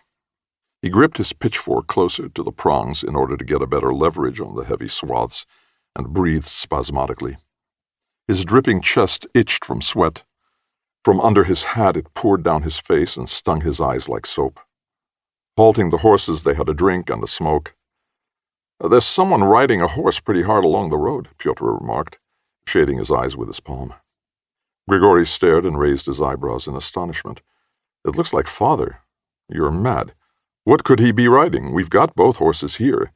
It's him. God's truth, it's Father." The rider drew nearer, and after a moment he could be seen clearly. "Yes, it's Father," Pyotr stamped about in anxious surprise. "Something's happened at home," Grigory gave expression to the thought troubling them both. When still 100 yards away, Panteley reined his horse in. "I'll thrash you, you sons of a bitch," he yelled, waving his leather whip above his head. "What on earth?" Pyotr was completely flabbergasted and thrust half his mustache into his mouth. "Get on the other side of the reaper. By God, he'll lash us with that knout. While we're getting to the bottom of this business, he'll whip our guts out," Grigory said with a grin, putting the machine between himself and his father. The foaming horse came over the swaths of corn at a lumbering trot, his feet knocking against the horse's sides, for he was riding bareback. Panteley shook his whip. "What have you been up to out here, you children of the devil?" "We've been reaping." Pyotr swept his arms around, nervously eyeing the whip. "Who's been sticking who with the fork? What have you been fighting about?" Turning his back on his father, Grigory began counting the clouds in a whisper. "What fork? Who's been fighting?" Pyotr looked his father up and down. "Why, she came running to me, the daughter of a hen, shrieking, 'Your boys have stuck each other with pitchforks. What do you say to that?'" Panteley shook his head excitedly and, dropping the reins, jumped off his horse. "I grabbed a horse and came out at a gallop. Well?" "Who told you all this?" "A woman. She was lying, Father. She must have been asleep in her wagon and dreamed it." "Women!" Panteley half shouted, half whispered, slobbering down his beard. "That whore of Klimov's. My God, I'll whip the bitch," he danced with rage. Shaking with silent laughter, Grigory stared at the ground. Pyotr, keeping his eyes fixed on his father, stroked his perspiring brow. Panteley danced to his heart's content and then calmed down. He took the seat of the reaping machine and reaped a couple of lengths, then mounted his horse and rode back to the village, leaving his whip forgotten on the ground. Pyotr picked it up and swung it appraisingly, remarking to his brother, "We'd have had a bad time, young man. This isn't a whip. It would have maimed you, brother. It could cut your head clean off." 18. The Korshunovs had the reputation of being the richest family in the village of Tatarsky. They had 14 pairs of bullocks, as well as horses, mares from the Provalsk stud farm, 15 cows, innumerable other cattle, and a flock of several hundred sheep. Their house, with its 6 rooms and iron roof, was as good as that of Mokov the merchant. The outhouses were roofed with new and handsome tiles. The garden and meadow covered a good 3 acres. What more could a man want? So it was rather timidly and with secret reluctance that Panteley had paid his first visit to the Korshunovs to propose the match. The Korshunovs could find a much richer husband than Grigory for their daughter. Panteley knew this and was afraid of a refusal. He did not like to go begging to Korshunov, but Ilyinichna gnawed into him like rust into iron, and at last she overcame the old man's obstinacy. So finally he had visited the Korshunovs, heartily cursing Grigory and Ilyinichna and the whole wide world. Now it was time to go for an answer. They were only waiting for Sunday. Meanwhile, under the painted iron roof of the Korshunovs' house, burning dissension had arisen. After the Malekovs' departure, Natalia declared to her mother, "I like Grigory. I'll never wed another." "She's found herself a bridegroom, the idiot," her father replied. "The only good thing about him is that he's as black as a gypsy. My little Berry, I could find you a much better husband." "I don't want any other, father." The girl flushed and began to weep. "You can take me to the convent otherwise." "He's a woman chaser. He runs after soldiers' wives. The whole village knows it." Her father played his last card. "Well, and let him." "Well, if it's let him for you, then it's all the same to me." Natalia, the eldest daughter, was her father's favorite, and he had not pressed her into a marriage. Proposals for her hand had been plentiful, some coming from distant villages, from rich old believer Cossacks. But Natalia had not taken to any of the prospective bridegrooms, and nothing had come of their efforts. In his heart, Miron liked Grigory for his Cossack ardor, his love of farming and hard work.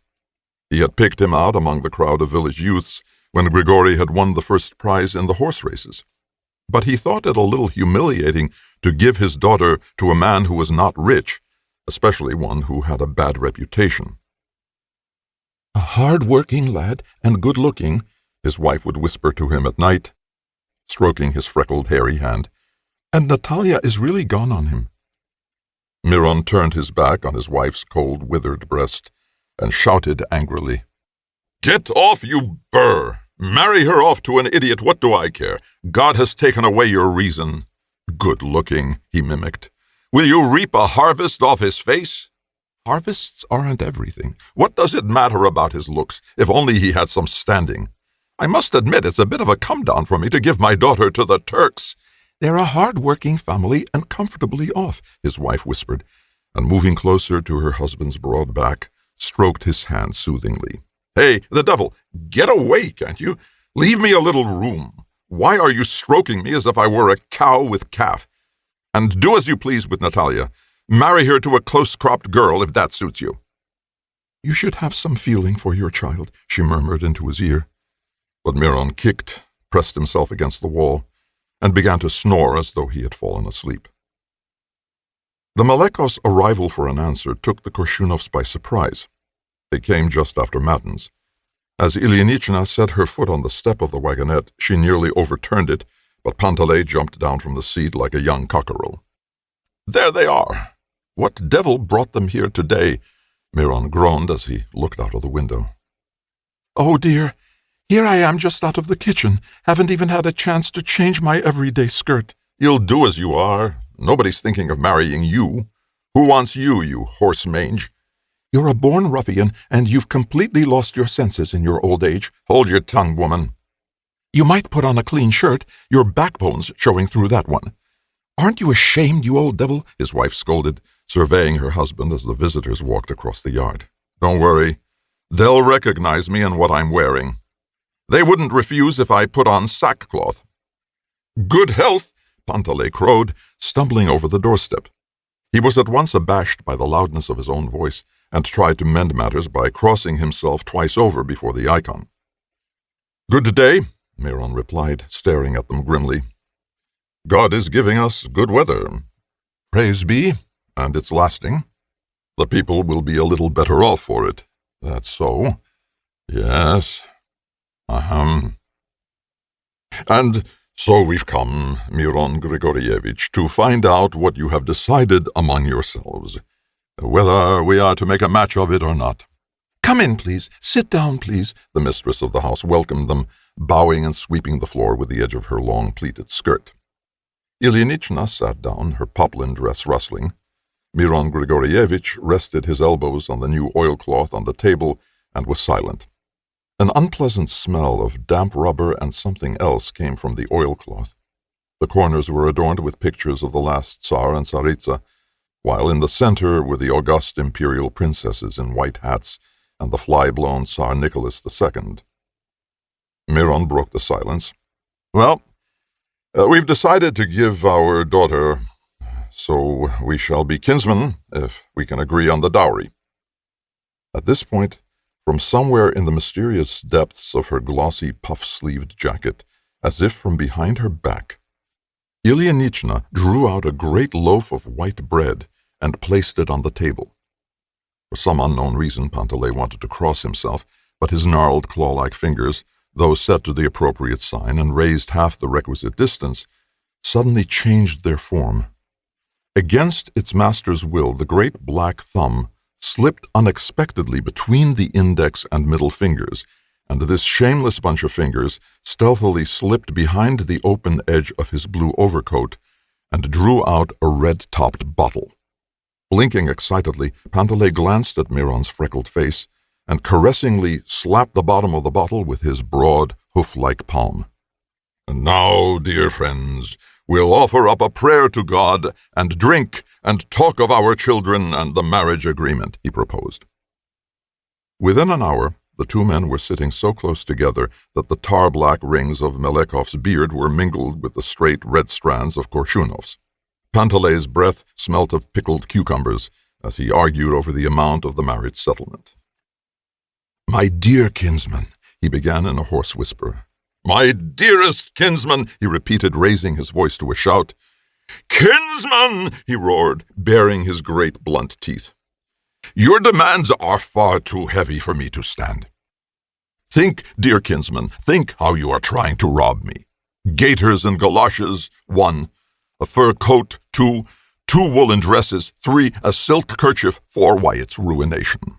Panteley stretched his arms wide till the seams of his tunic split. Miron lowered his head and stared at the oilcloth, flooded with spilt vodka and pickle. He read the inscription on the flowery scroll at the top. The Russian royal family. He brought his eyes lower. His Imperial Majesty and Sire Emperor Nicholas. A potato skin lay over the rest. He stared at the picture. The Emperor's features were invisible under an empty vodka bottle. Blinking reverently, Miron attempted to make out the style of the rich uniform with its white belt, but it was thickly covered with slippery cucumber seeds. The Empress in a broad-brimmed hat stared up at him complacently, surrounded by the circle of insipid daughters. Miron felt so affronted that tears almost came to his eyes.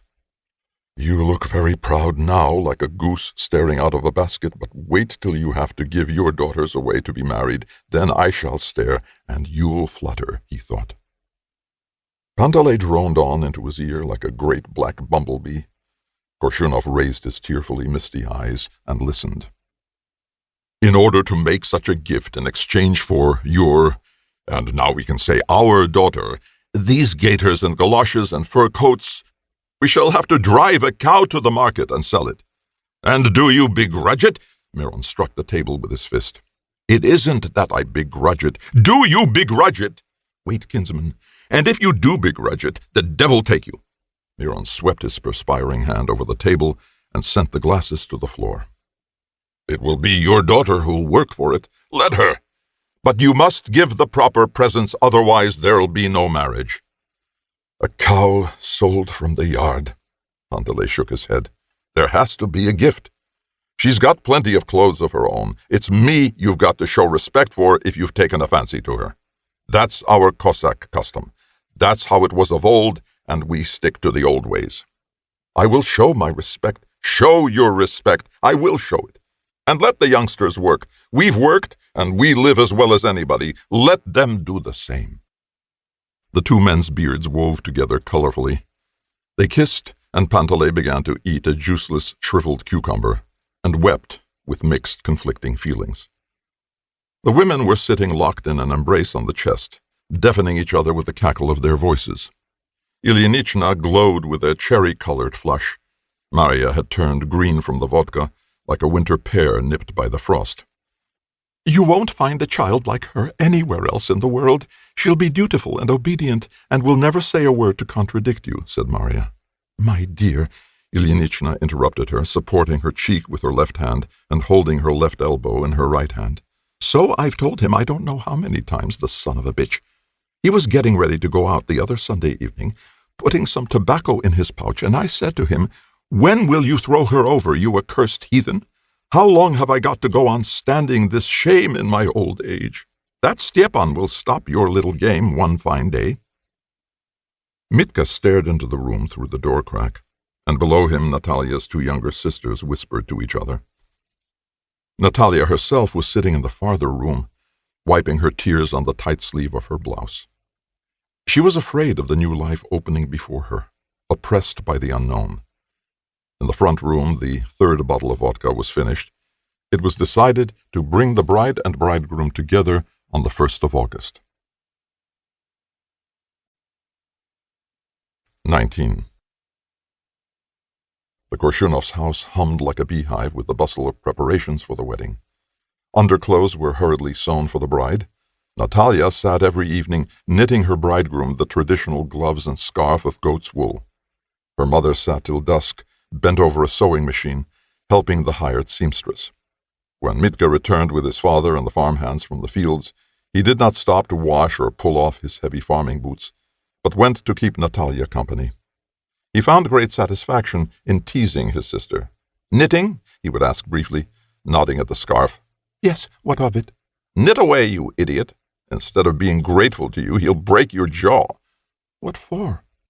"Oh, I know Grisha. He's a friend of mine. He's that sort. He'll bite and not say what it's for." "Don't tell lies. You think I don't know him." "But I know him better. We went to school together." Mitka would simulate a deep sigh, look at his scratched hands, and bend his long back. "You'll be lost, Natalia, if you marry him. Better stay an old maid." "What do you see in him, anyhow? He's ugly enough to scare a horse. Stupid, too. Just look at him a bit closer. He's a lousy fellow." Natalia would grow angry, choke back her tears, and bend a miserable face over the scarf.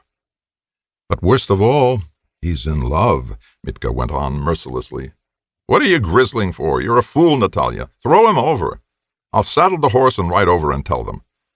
Natalia was rescued from Mitka by Grandfather Grishaka, who had come into the room, groping over the floor with his knobbly stick and stroking his hempen yellow beard.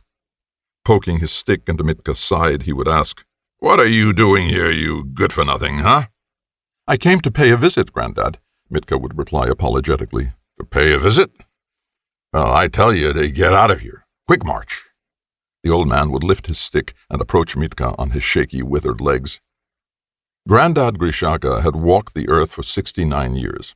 He had taken part in the Turkish campaign of 1877, had been orderly to General Gurko, but had fallen into disfavor and been sent back to his regiment.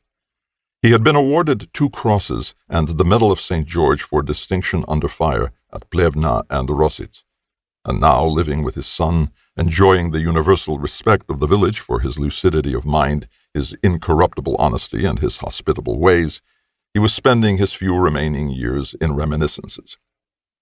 In the summer he sat from dawn till dusk on the earthen bank round the house, his head bowed, drawing his stick over the ground, while vague images and scraps of thought floated through his mind, dull gleams of memory amid the shadows of forgetfulness. The broken peak of his cap threw a dark shade over his closed eyes. The black blood flowed sluggishly through the fingers curved over his stick, through the swollen veins in his hands. His blood seemed to grow colder every year. He would complain to Natalia, his favorite granddaughter, "These socks are woolen, but they're not warm enough. You'd better crochet a pair for me, child." "But it's summer, Grandad," Natalia would laugh, and seating herself on the bank by his side, would look at his big, wrinkled yellow ear. "What of it, child? It's summer, but my blood is as cold as the earth deep below." Natalia looked at the network of veins on his hand, and her mind flashed back to a day in her childhood. A well was being sunk in their yard, and she, still only a little girl, was taking clay out of the bucket and making heavy dolls and cows with crumbling horns. She vividly recalled the feel of the lifeless icy earth, lifted up from the depth of 35 feet. And now, frightened, she stared at her grandfather's hands, covered with the brown clay-colored freckles of old age. It seemed to her that dark, clayey earth was flowing in his veins instead of bright scarlet blood. "Are you afraid to die, Grandad?" Natalia would ask. The old man twisted his withered neck as though working it free of the stiff collar of his uniform coat, and shook his greenish-gray whiskers. I wait for death, as I would for a dear guest. It's time. I've lived my days. I've served my tsars and drunk vodka enough in my day, he replied, showing his white teeth in a smile, his withered lids quivering. Natalia would stroke her grandfather's hand and leave him, still bowed, sitting hunched on the bank in his patched gray uniform, scraping the earth with his stick, while the bright red tabs twinkled gaily and youthfully in his stiff, upright collar. He took the news of Natalia's approaching marriage with outward calm, but inwardly he grieved and was furious. At table, Natalia always gave him the choicest pieces. She washed his linen, mended and knitted his stockings, his charivari and shirts. And so, when the old man heard the news, he gave her harsh, stern looks for a couple of days. The Malekovs are good Cossacks. The late Prokofy, a fine Cossack he was. But what are his grandsons like, huh? He asked Miron. They're not so bad, Miron replied evasively. That Grigory's a disrespectful lad. I was coming from church the other day, and he passed me without a word of greeting. The old men don't get much respect these days. He's a nice lad, Lukinichna put in a word for her future son-in-law. Nice, you say? Oh, well, so long as Natalia likes him. He took almost no part in the negotiations. He came out of the kitchen and sat down at the table for a moment or two, drank a glass of vodka, and then, feeling himself getting drunk, went off again. For 2 days he silently watched the happy Natalia, then seemed to soften in his attitude. Natalia, he called to her. Well, my little granddaughter, so you're very happy, huh? I don't rightly know myself, Granddad, Natalia confided. Well, well, Christ be with you, God grant. And then he bitterly upbraided her. Couldn't you have waited till I was dead, you little brat? My life will be bitter without you. Mitka was listening to their talk, and he remarked, You're likely to live another 100 years, grandfather. Is she to wait all that time? You're a fine one. The old man turned almost purple with anger. He rapped on the ground with his stick and feet. Clear off, you son of a bitch! Clear off, I say! You devil's demon, who told you to listen? Mitka ran out into the yard, laughing. Old Grishaka raged for a long time after, cursing Mitka. His legs in their short woolen stockings trembled at the knees. Natalia's 2 little sisters, Marisha, a girl of 12, and Gripa, an 8-year-old imp, waited impatiently for the wedding. The farmhands employed by Korshunov were also quite pleased. They expected a lavish treat from their master and several days off. One of them, tall as a crane, a Ukrainian with the outlandish name of Het Baba, went on a drinking spree about once every 6 months. He would drink away all his clothes as well as his wages. Although he had felt the familiar urge for a long time already, he had forced himself to delay the start of the drinking bout until the wedding. The second farmhand, a thin, swarthy Cossack named Mikhail, had been with the Korshunovs only a short time. Ruined by a fire, he had become a laborer. Having struck up a friendship with Het Baba, he gradually took to drink. He was a great lover of horses. When he was drunk, he would weep, his angular, browless face smeared with tears, and pester Miron Grigorievich. Master, dear master, when you give your daughter away, let me drive her horses. I'll show them some driving. I'll drive her through fire, and not a single hair on the horses will be burned. I myself once had horses. Oh. The grim, unsociable Het Baba, for some reason or other, became attached to Mikhail and constantly tormented him with the same old joke about the name of his native village. He would always laugh hoarsely at his own stale joke and slap his long, dry shanks. Mikhail would look disgustedly at Het Baba's clean-shaven face and quivering Adam's apple and curse him. The wedding was to take place on the first day after Lent. 3 weeks remained. On the day of the Assumption, Grigory came to visit his future bride. He sat at the round table in the best room, eating sunflower seeds and nuts with the bride's girlfriends, then drove away again. Natalia saw him off. In the lean-to shed where his horse was standing saddled with a smart new saddle, she slipped her hand into her breast, and blushing, gazing at him with eyes that expressed her love, She thrust a soft little bundle, warm from her breast, into his hand. As he took the gift, Grigori dazzled her with the whiteness of his wolfish teeth and asked, "What is it?" "You'll see. I've embroidered you a tobacco pouch." Grigori irresolutely drew her towards him, wanting to kiss her, but she held him off forcibly with her hands against his chest, leaned away from him, and turned her eyes apprehensively towards the window of the house. "They'll see us." "Let them. I'm ashamed to." "That's only at first," Grigori explained. Natalia held the reins while he mounted. Frowning, Grigori caught the stirrup with his foot, seated himself comfortably in the saddle, and rode out of the yard. She opened the gate and stood gazing after him. Grigori leaned over to the left in his saddle, Kalmyk fashion, waving his whip with a flourish. 11 more days, Natalia thought to herself, and sighed and smiled. 20. The green, sharp-leafed wheat breaks through the ground and grows. Within a few weeks, a rook can fly into its midst and not be seen.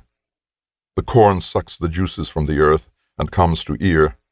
Then it flowers, and the ears are powdered with a golden dust. The grain swells with sweet and scented milk. The farmer goes out into the steppe and stands gazing, and is filled with joy. But then a herd of cattle stray into the corn. They tread the laden grain into the glebe. Round patches of crushed wheat are left where the cattle have lain. The farmer grows bitter and desperate at the sight. So with Aksinia. Grigori had trampled her feelings that had ripened to golden flower with his heavy rawhide sandals. He had sullied them, burned them to ash, and that was all. As she came back from the Malekovs' sunflower patch, Aksinia's spirit grew empty and wild, like a deserted farmyard overgrown with goosegrass and scrub. She walked along chewing the ends of her kerchief, and a cry swelled her throat.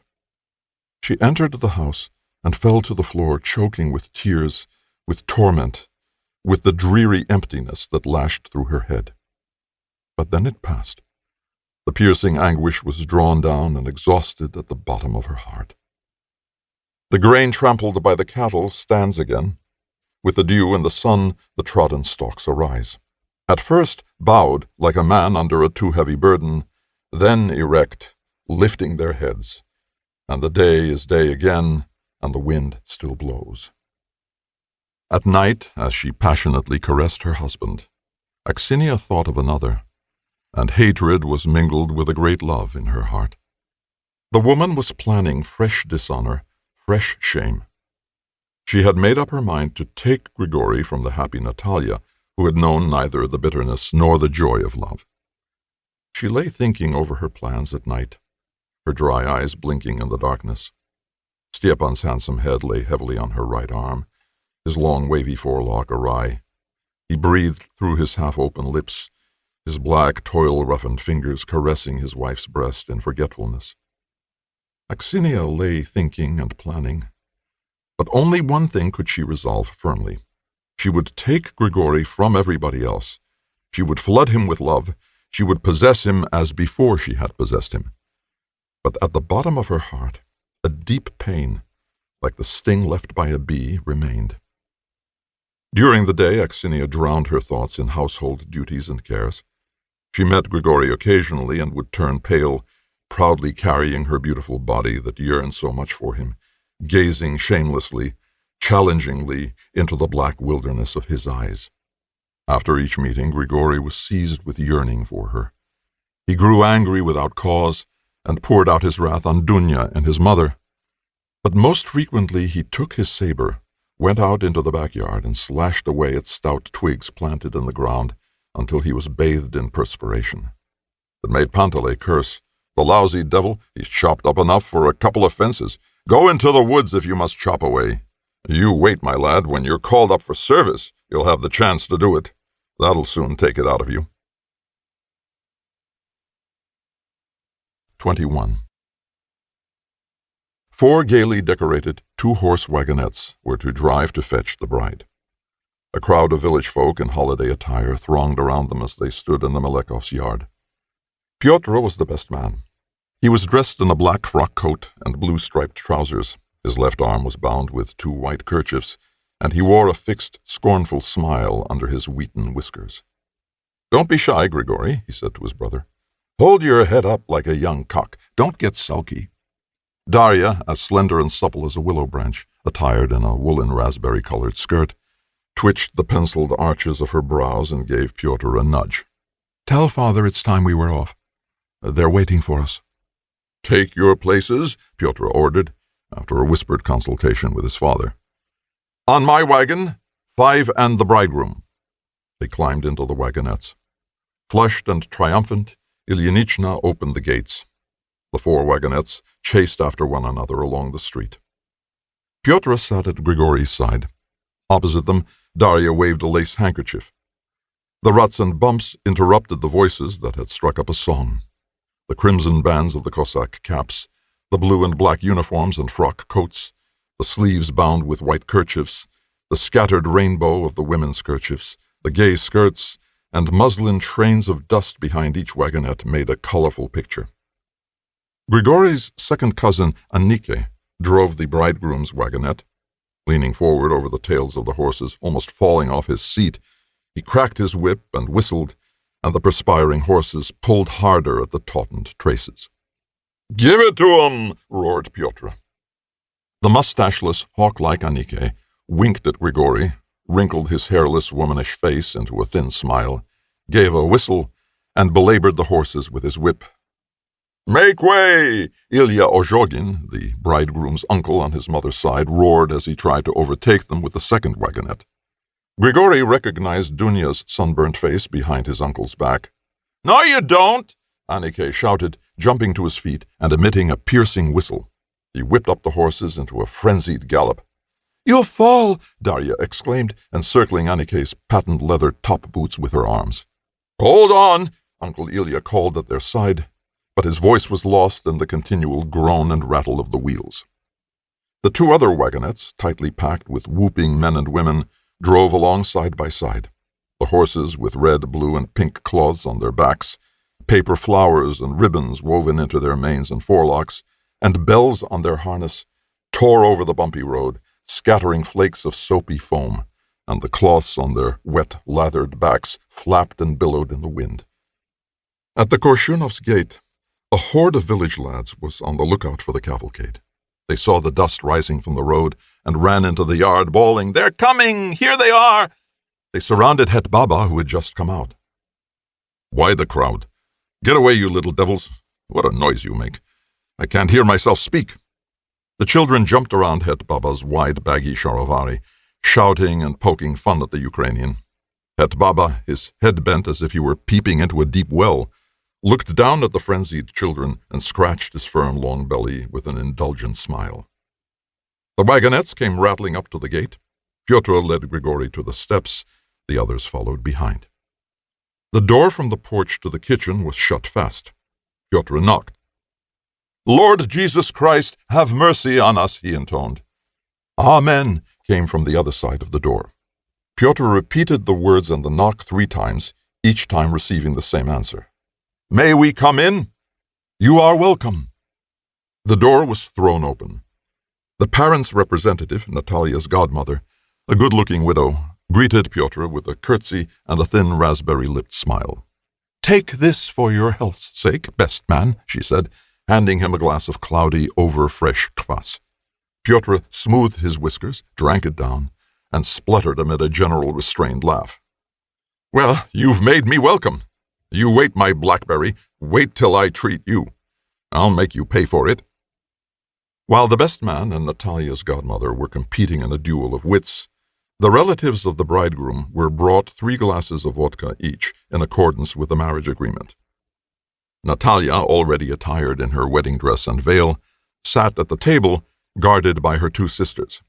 Marishka held a rolling pin in her outstretched hand, and Gripa, a challenging fervor in her eyes, brandished a mixing spoon. Sweating and slightly tipsy with vodka, Pyotr bowed and offered them a 50-kopeck piece in his glass. But Marishka struck the table with her rolling pin. "Not enough! We shan't sell the bride!" Once more Pyotr offered them some small silver in the glass, We won't let you have her, the sisters raged, elbowing the downcast Natalia.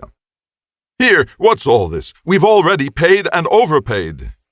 Give way, girls, Miron ordered, and smilingly pressed towards the table. His ruddy hair, smeared with melted butter, smelt of sweat and dung. At this signal, the bride's relatives and friends, seated round the table, stood up and made room for the newcomers. Pyotr thrust the end of a handkerchief into Grigori's hand, jumped onto a bench, and led him to the bride, who had seated herself under the icons. Natalia took the other end of the handkerchief in her moist and agitated hand.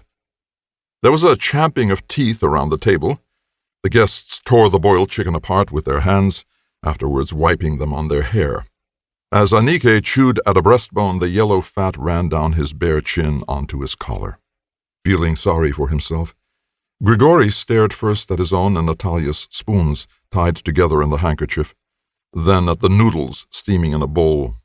He badly wanted to eat. His stomach was rolling over with hunger. Daria was helping herself. Uncle Ilya, who sat next to her, nibbling at a rib of mutton with his large teeth, was evidently whispering improprieties to her, before she screwed up her eyes and lifted her brows, blushing and giggling. The guests ate long and heartily. The reek of resinous masculine sweat mingled with the more caustic and spicy scent of the women. The skirts, frock coats, and shawls that had for long been packed away in chests smelled of mothballs and something else, heavy and cloying, like an old woman's much-used honey pot. Grigori glanced sidelong at Natalia, and for the first time he noticed that her upper lip was swollen and hung like the peak of a cap over her underlip. He also noticed that on the right cheek, below the cheekbone, was a brown mole, and that 2 golden hairs were growing out of the mole, and for some reason this irritated him. He recalled Aksinia's slender neck with its curly, fluffy locks, and he had the feeling that someone had dropped a handful of prickly hay down his sweating back. He bristled, and with a suppressed feeling of wretchedness watched the others munching, chewing, and smacking their lips. When they got up from the table, someone, breathing stewed fruit juice and the sour scent of wheaten bread over him, poured a handful of millet down the leg of his boot in order to protect him against the evil eye. All the way back to his own house, the millet hurt his feet. The tight collar band of his shirt choked him, and under the depressing influence of the marriage rites, in a cold, desperate fury, Grigori muttered curses to himself. 22. By the time they reached the Malekovs' yard, the horses, though they had rested a bit at the Korshunovs', were exhausted. Their harnesses were spattered with foam, but the drunken drivers urged them on ruthlessly. The procession was met by the old Malekovs. Panteley, his silver-inlaid black beard glistening, held the icon, and his wife stood at his side, her thin lips set stonily. Amid a shower of hops and wheat grain, Grigori and Natalia approached them to receive their blessing. As he blessed them, a tear ran down Panteley's face, and he frowned and fidgeted, annoyed that anyone should be witness of his frailty. The bride and bridegroom went into the house. Daria, red from the vodka, the ride, and the sun, dashed out onto the steps and pounced on Dunya. "Where's Pyotr? I haven't seen him. He ought to go for the priest, and he's nowhere to be found, curse him." She found Pyotr, who had drunk more vodka than was good for him, lying in a cart, groaning. She swooped on him like a kite. "You've had too much, you heathen! Get up and run for the priest!" "Clear off! I don't know you. Who are you ordering about?" Pyotr protested, scrabbling about in the straw and fowl's dung. With tears in her eyes, Daria thrust 2 fingers into his mouth, gripped his lolling tongue, and helped him to ease himself. Then she poured a pitcher of cold well water over his head, wiped him dry with the horse blanket, and took him to the priest. Less than an hour later, Grigori was standing at Natalia's side in the church, clutching a wax candle in his hand, his eyes wandering over the wall of whispering people round him, and repeating to himself 4 words that would not leave his head. "You've had your fling." Behind him, the puffy-faced Pyotr coughed. Somewhere in the crowd he saw Dunya's eyes twinkling. He thought he recognized other faces. He heard the dissonant chorus of voices and the droning responses of the deacon. He was fettered with apathy.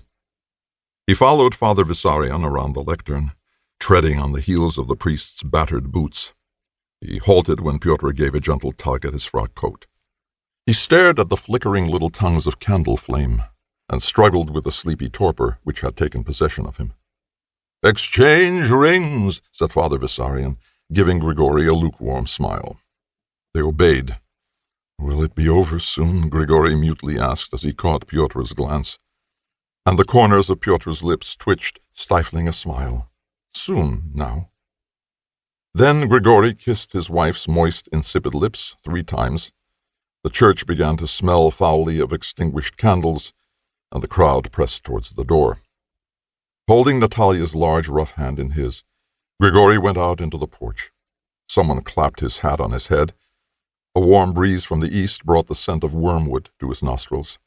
The cool of evening came from the steppe. Lightning flickered beyond the Don. Rain was coming. Outside the white church fence, above the hum of voices, he heard the gentle, inviting tinkle of the bells on the restive horses. 23. The Korshunovs did not arrive at the Melekovs' house until after the bride and bridegroom had gone to the church. Several times Panteley went to the gate to see whether they were coming, but the gray road, lined with a growth of prickly thorns, was completely deserted. He shifted his eyes towards the dawn. The forest was turning a golden yellow. The ripened reeds bent wearily over the Donside marshes. Blending with the dusk, the sad blue drowsiness of early autumn enwrapped the village, the dawn, the chalky ridge of hills, the forest lurking in a lilac mist beyond the river, and the steppe. At the crossroads, the sharp outline of the wayside cross was silhouetted against the sky. Panteley's ears caught the scarcely audible sound of wheels and the yapping of dogs. 2 wagonettes turned out of the square into the street. In the first sat Miron with his wife at his side. Opposite them was Grandad Grishaka in a new uniform, wearing his cross of St. George and his medals. Mitka drove, sitting carelessly on the box and not troubling to show the foaming horses his whip. In the second wagonette, Mikhail, leaning backward, tugged at the reins, trying to reduce the horse's gallop to a trot. His angular, browless face was scarlet. Sweat was streaming down from under the broken peak of his cap. Panteley threw open the gate, and the 2 wagonettes drove into the yard. Ilyinichna sailed down from the porch, the hem of her dress trailing in the dust. "Welcome, dear friends. Do our poor house the honor of entering." She bent her corpulent waist in a bow. His head on one side, Panteley flung open his arms and welcomed them. "We humbly invite you to come in." He called for the horses to be unharnessed, and went up to the father of his daughter-in-law. Miron brushed his sharovari with his hand to get the dust off them. Old Grishaka, shaken up by the wild ride, lagged behind. Come in, my dears," Ilyinichna insisted. "Thank you. We're just coming." "We've been waiting for you. Do come in. I'll bring a besom for you to brush your uniform with. There's so much dust about at this time of the year, it's hard to breathe." "Yes, indeed. It's very dry. That's what makes the dust. Don't trouble yourself, my dear. I'll just—" Bowing to his slow-witted hostess, old Grishaka backed away towards the barn and took refuge behind a painted winnowing machine. "Can't you leave the old man alone, you fool?" Panteley snorted, intercepting his wife on the steps. "He wants to do something, and you keep— Where are your brains, woman?" "How should I know?" Ilyinichna protested, blushing. "You ought to guess. Never mind, take the guests to table." The bride's family were taken into the best room, where a crowd of already half-intoxicated guests were sitting round the table. Soon after their arrival, the newly married couple returned from the church. As they entered, Panteley filled the glasses from a half-gallon bottle, tears standing in his eyes. "Well, Miron Grigorievich, here's to our children. May their life be filled with good as ours has been. May they live happily and enjoy the best of health." They poured Grandfather Grishaka a large glass of vodka, and succeeded in sending half of it into his beard-mildewed mouth and half down the stiff collar of his uniform. Glasses were clinked together. The company drank and drank. The hubbub was like the noise of a market. A distant relation of the Korshunovs, Nikifor Kolovedin, who was sitting at the far end of the table, raised his glass and roared the traditional words. It's bitter! Bitter, bitter! The guests seated around the table clamored after him. Oh, bitter! Came the response from the crowded kitchen. Scowling, Grigory kissed his wife's insipid lips and sent a hunted glance round the room. A crimson fever of faces. Coarse, drunkenly muddy glances and smiles. Mouths chewing greedily, slobbering on the embroidered tablecloth. A howl of voices. Kolovedin opened wide his gap-toothed mouth. It's bitter! The long service badges on the sleeve of his blue guard's uniform wrinkled as he raised his glass. Bitter! The cry was taken up once more. Grigory stared with hatred into Kolovedin's mouth and noticed the livid tongue between his teeth as he cried, Bitter! Kiss, little chicks, Pyotr spluttered, twitching his vodka-soaked mustache. In the kitchen, Darya, flushed and intoxicated, began a song. It was taken up by the others and passed into the best room. The voices blended, but above all the rest rose Kristonia's rumble, shaking the window panes. The song ended, and eating was resumed. Here's to a good time, good people. Try this mutton. Take your paw away. My husband's looking. Bitter, bitter. No, I don't want any of your mutton. Maybe I like sterlet better. Yes, I do. It's juicy. Cousin Proshka, let's have another one. Ah, that warms the cockles of your heart. In the kitchen, the floor groaned and shook. Heels clattered, and a glass fell to the floor, but the crash was lost in the general uproar. Across the heads of those sitting at the table, Grigory glanced into the kitchen. The women were dancing now, to the accompaniment of shouts and whistles. They shook their ample bottoms. There was not a thin one there, for each was wearing 5 or 6 skirts, waved lace handkerchiefs, and worked their elbows in the dance. The grating notes of the accordion sounded imperatively. The player began the tune of the Cossack dance. A shout went up. A circle! Form a circle! Squeeze up a bit, Pyotr begged, pushing the perspiring women aside. Grigory roused himself and winked at Natalia. Pyotr's going to dance the Cossack. You watch him. Who with? Don't you see? With your mother. Maria Lukinichna set her arms akimbo, her handkerchief in her left hand. Pyotr went up to her with mincing steps, cut a fine caper, and retreated to his place. Lukinichna picked up her skirt as though about to step over a puddle, picked out the rhythm with her toe, and danced amid a roar of approbation, kicking out her legs like a man. The accordion player rushed out a volley of low notes that swept Pyotr into action, and with a shout he dropped to a squatting position and danced round, smacking the palms of his hands against the legs of his boots and biting the tip of his mustache in the corner of his mouth. He swung his feet in and out at great speed. His damp forelock tossed wildly on his head but could not keep up with his feet. Grigory's view was blocked by the crowd at the door. He heard only the shouts of the drunken guests and the drumming of iron-shod heels, like the crackle of a burning pine board. Then Miron danced with Ilyinichna. He stepped out seriously and with his accustomed businesslike air. Panteley stood on a stool to watch them, dangling his lame leg and clicking his tongue. Instead of his legs, his lips and earring danced. The dance was taken up by experts and by others who could not even bend a leg properly.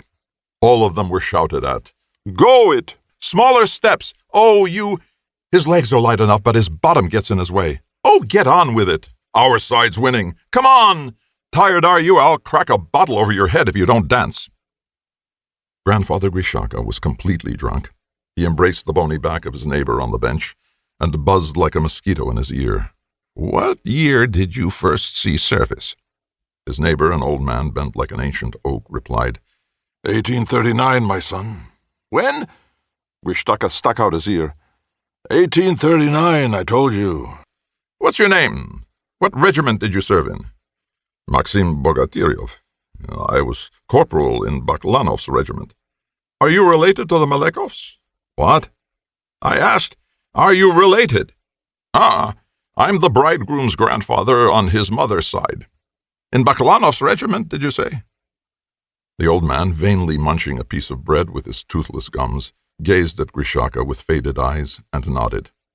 So you must have been through the Caucasian campaign? I served under Baklanov himself. May he rest in heaven. helped to conquer the Caucasus. We had some rare Cossacks in our regiment. They were as tall as the Guards, though they weren't so straight. Great, long-armed, broad-shouldered fellows, not like the ones nowadays. That's the men we had, my son. His Excellency, the late general, was good enough to give me the cat for stealing a carpet. And I was in the Turkish campaign. Eh? Yes, I was there. Old Grishaka puffed out his sunken chest, jingling with medals. We took a village at dawn, and at midday the bugler sounded the alarm. We were fighting around Rositz, and our regiment, the 12th Don Cossack, was engaged with the Janissaries. The bugler sounded that alarm. Yes, Grishaka went on, beginning to get annoyed and angrily waving his hand. The Turkish Janissaries serve their Tsar and wear white sacks on their heads. Huh? White sacks on their heads. The bugler sounded the alarm, and I said to my comrade, we'll have to retreat, Timofey, but first we'll have that carpet off the wall. I have been decorated with 2 Georges awarded for heroism under fire. I took a Turkish major alive. Grandfather Grishaka began to weep and to bang his withered fist on his neighbor's spine, but the latter, dipping a piece of chicken in the cherry jelly, lifelessly stared at the soiled tablecloth and mumbled, "And just listen to what sin the evil spirit led me into, my son." The old man's eyes stared fixedly at the white creases of the tablecloth, as if they saw not a tablecloth soaked in vodka and soup, but the dazzling snowy folds of the Caucasian mountains. I'd never before taken anything that wasn't mine, but now I happened to see that carpet, and I thought that would make a good horse cloth. I've seen those parts myself. I've been in lands across the sea as well. Grishaka tried to look his neighbor in the eyes, but the deep sockets were overgrown with shaggy thickets of eyebrows and beard. So he resorted to craft. He wanted to win his neighbor's attention for the climax of his story, and he plunged into the middle of it without any preliminaries. And the captain gives the order, in troop columns at the gallop, forward. But the old Baklanov regiment Cossack threw back his head like a charger at the sound of the trumpet, and dropping his fist on the table, whispered, "Lances at the ready! Draw sabers, Baklanov's men!" His voice suddenly grew stronger. His faded eyes glittered and blazed. "Baklanov's boys!" he roared, opening wide his toothless yellow jaws. "Into attack! Forward!" And he gazed at Grishaka with a youthful and intelligent look, and let the tears trickling over his beard fall unwiped. Grishaka also grew excited. "He gave us this command and waved his sword. We galloped forward, and the Janissaries were drawn up like this." He drew a square on the tablecloth with a shaky finger. "And firing at us. Twice we charged them. Each time they beat us back. Whenever we tried, their cavalry came out of a little wood on their flank. So our troop commander gave the order, and we turned and went at them. We smashed them, rode them down. What cavalry in the world can stand up against Cossacks? They fled into the wood. I saw their officer just in front of me, riding on a bay. A good-looking officer. Black whiskers he had. He looked back at me and drew his pistol. Bang! But he missed me. I spurred my horse and caught up with him. I was going to cut him down, but then I thought better of it. After all, he was a man, too. So I grabbed him round the waist with my right arm, and he flew out of the saddle. He bit my arm, but I took him all the same." Grishaka glanced triumphantly at his neighbor, but the old man's great angular head had fallen onto his chest, and he was snoring contentedly.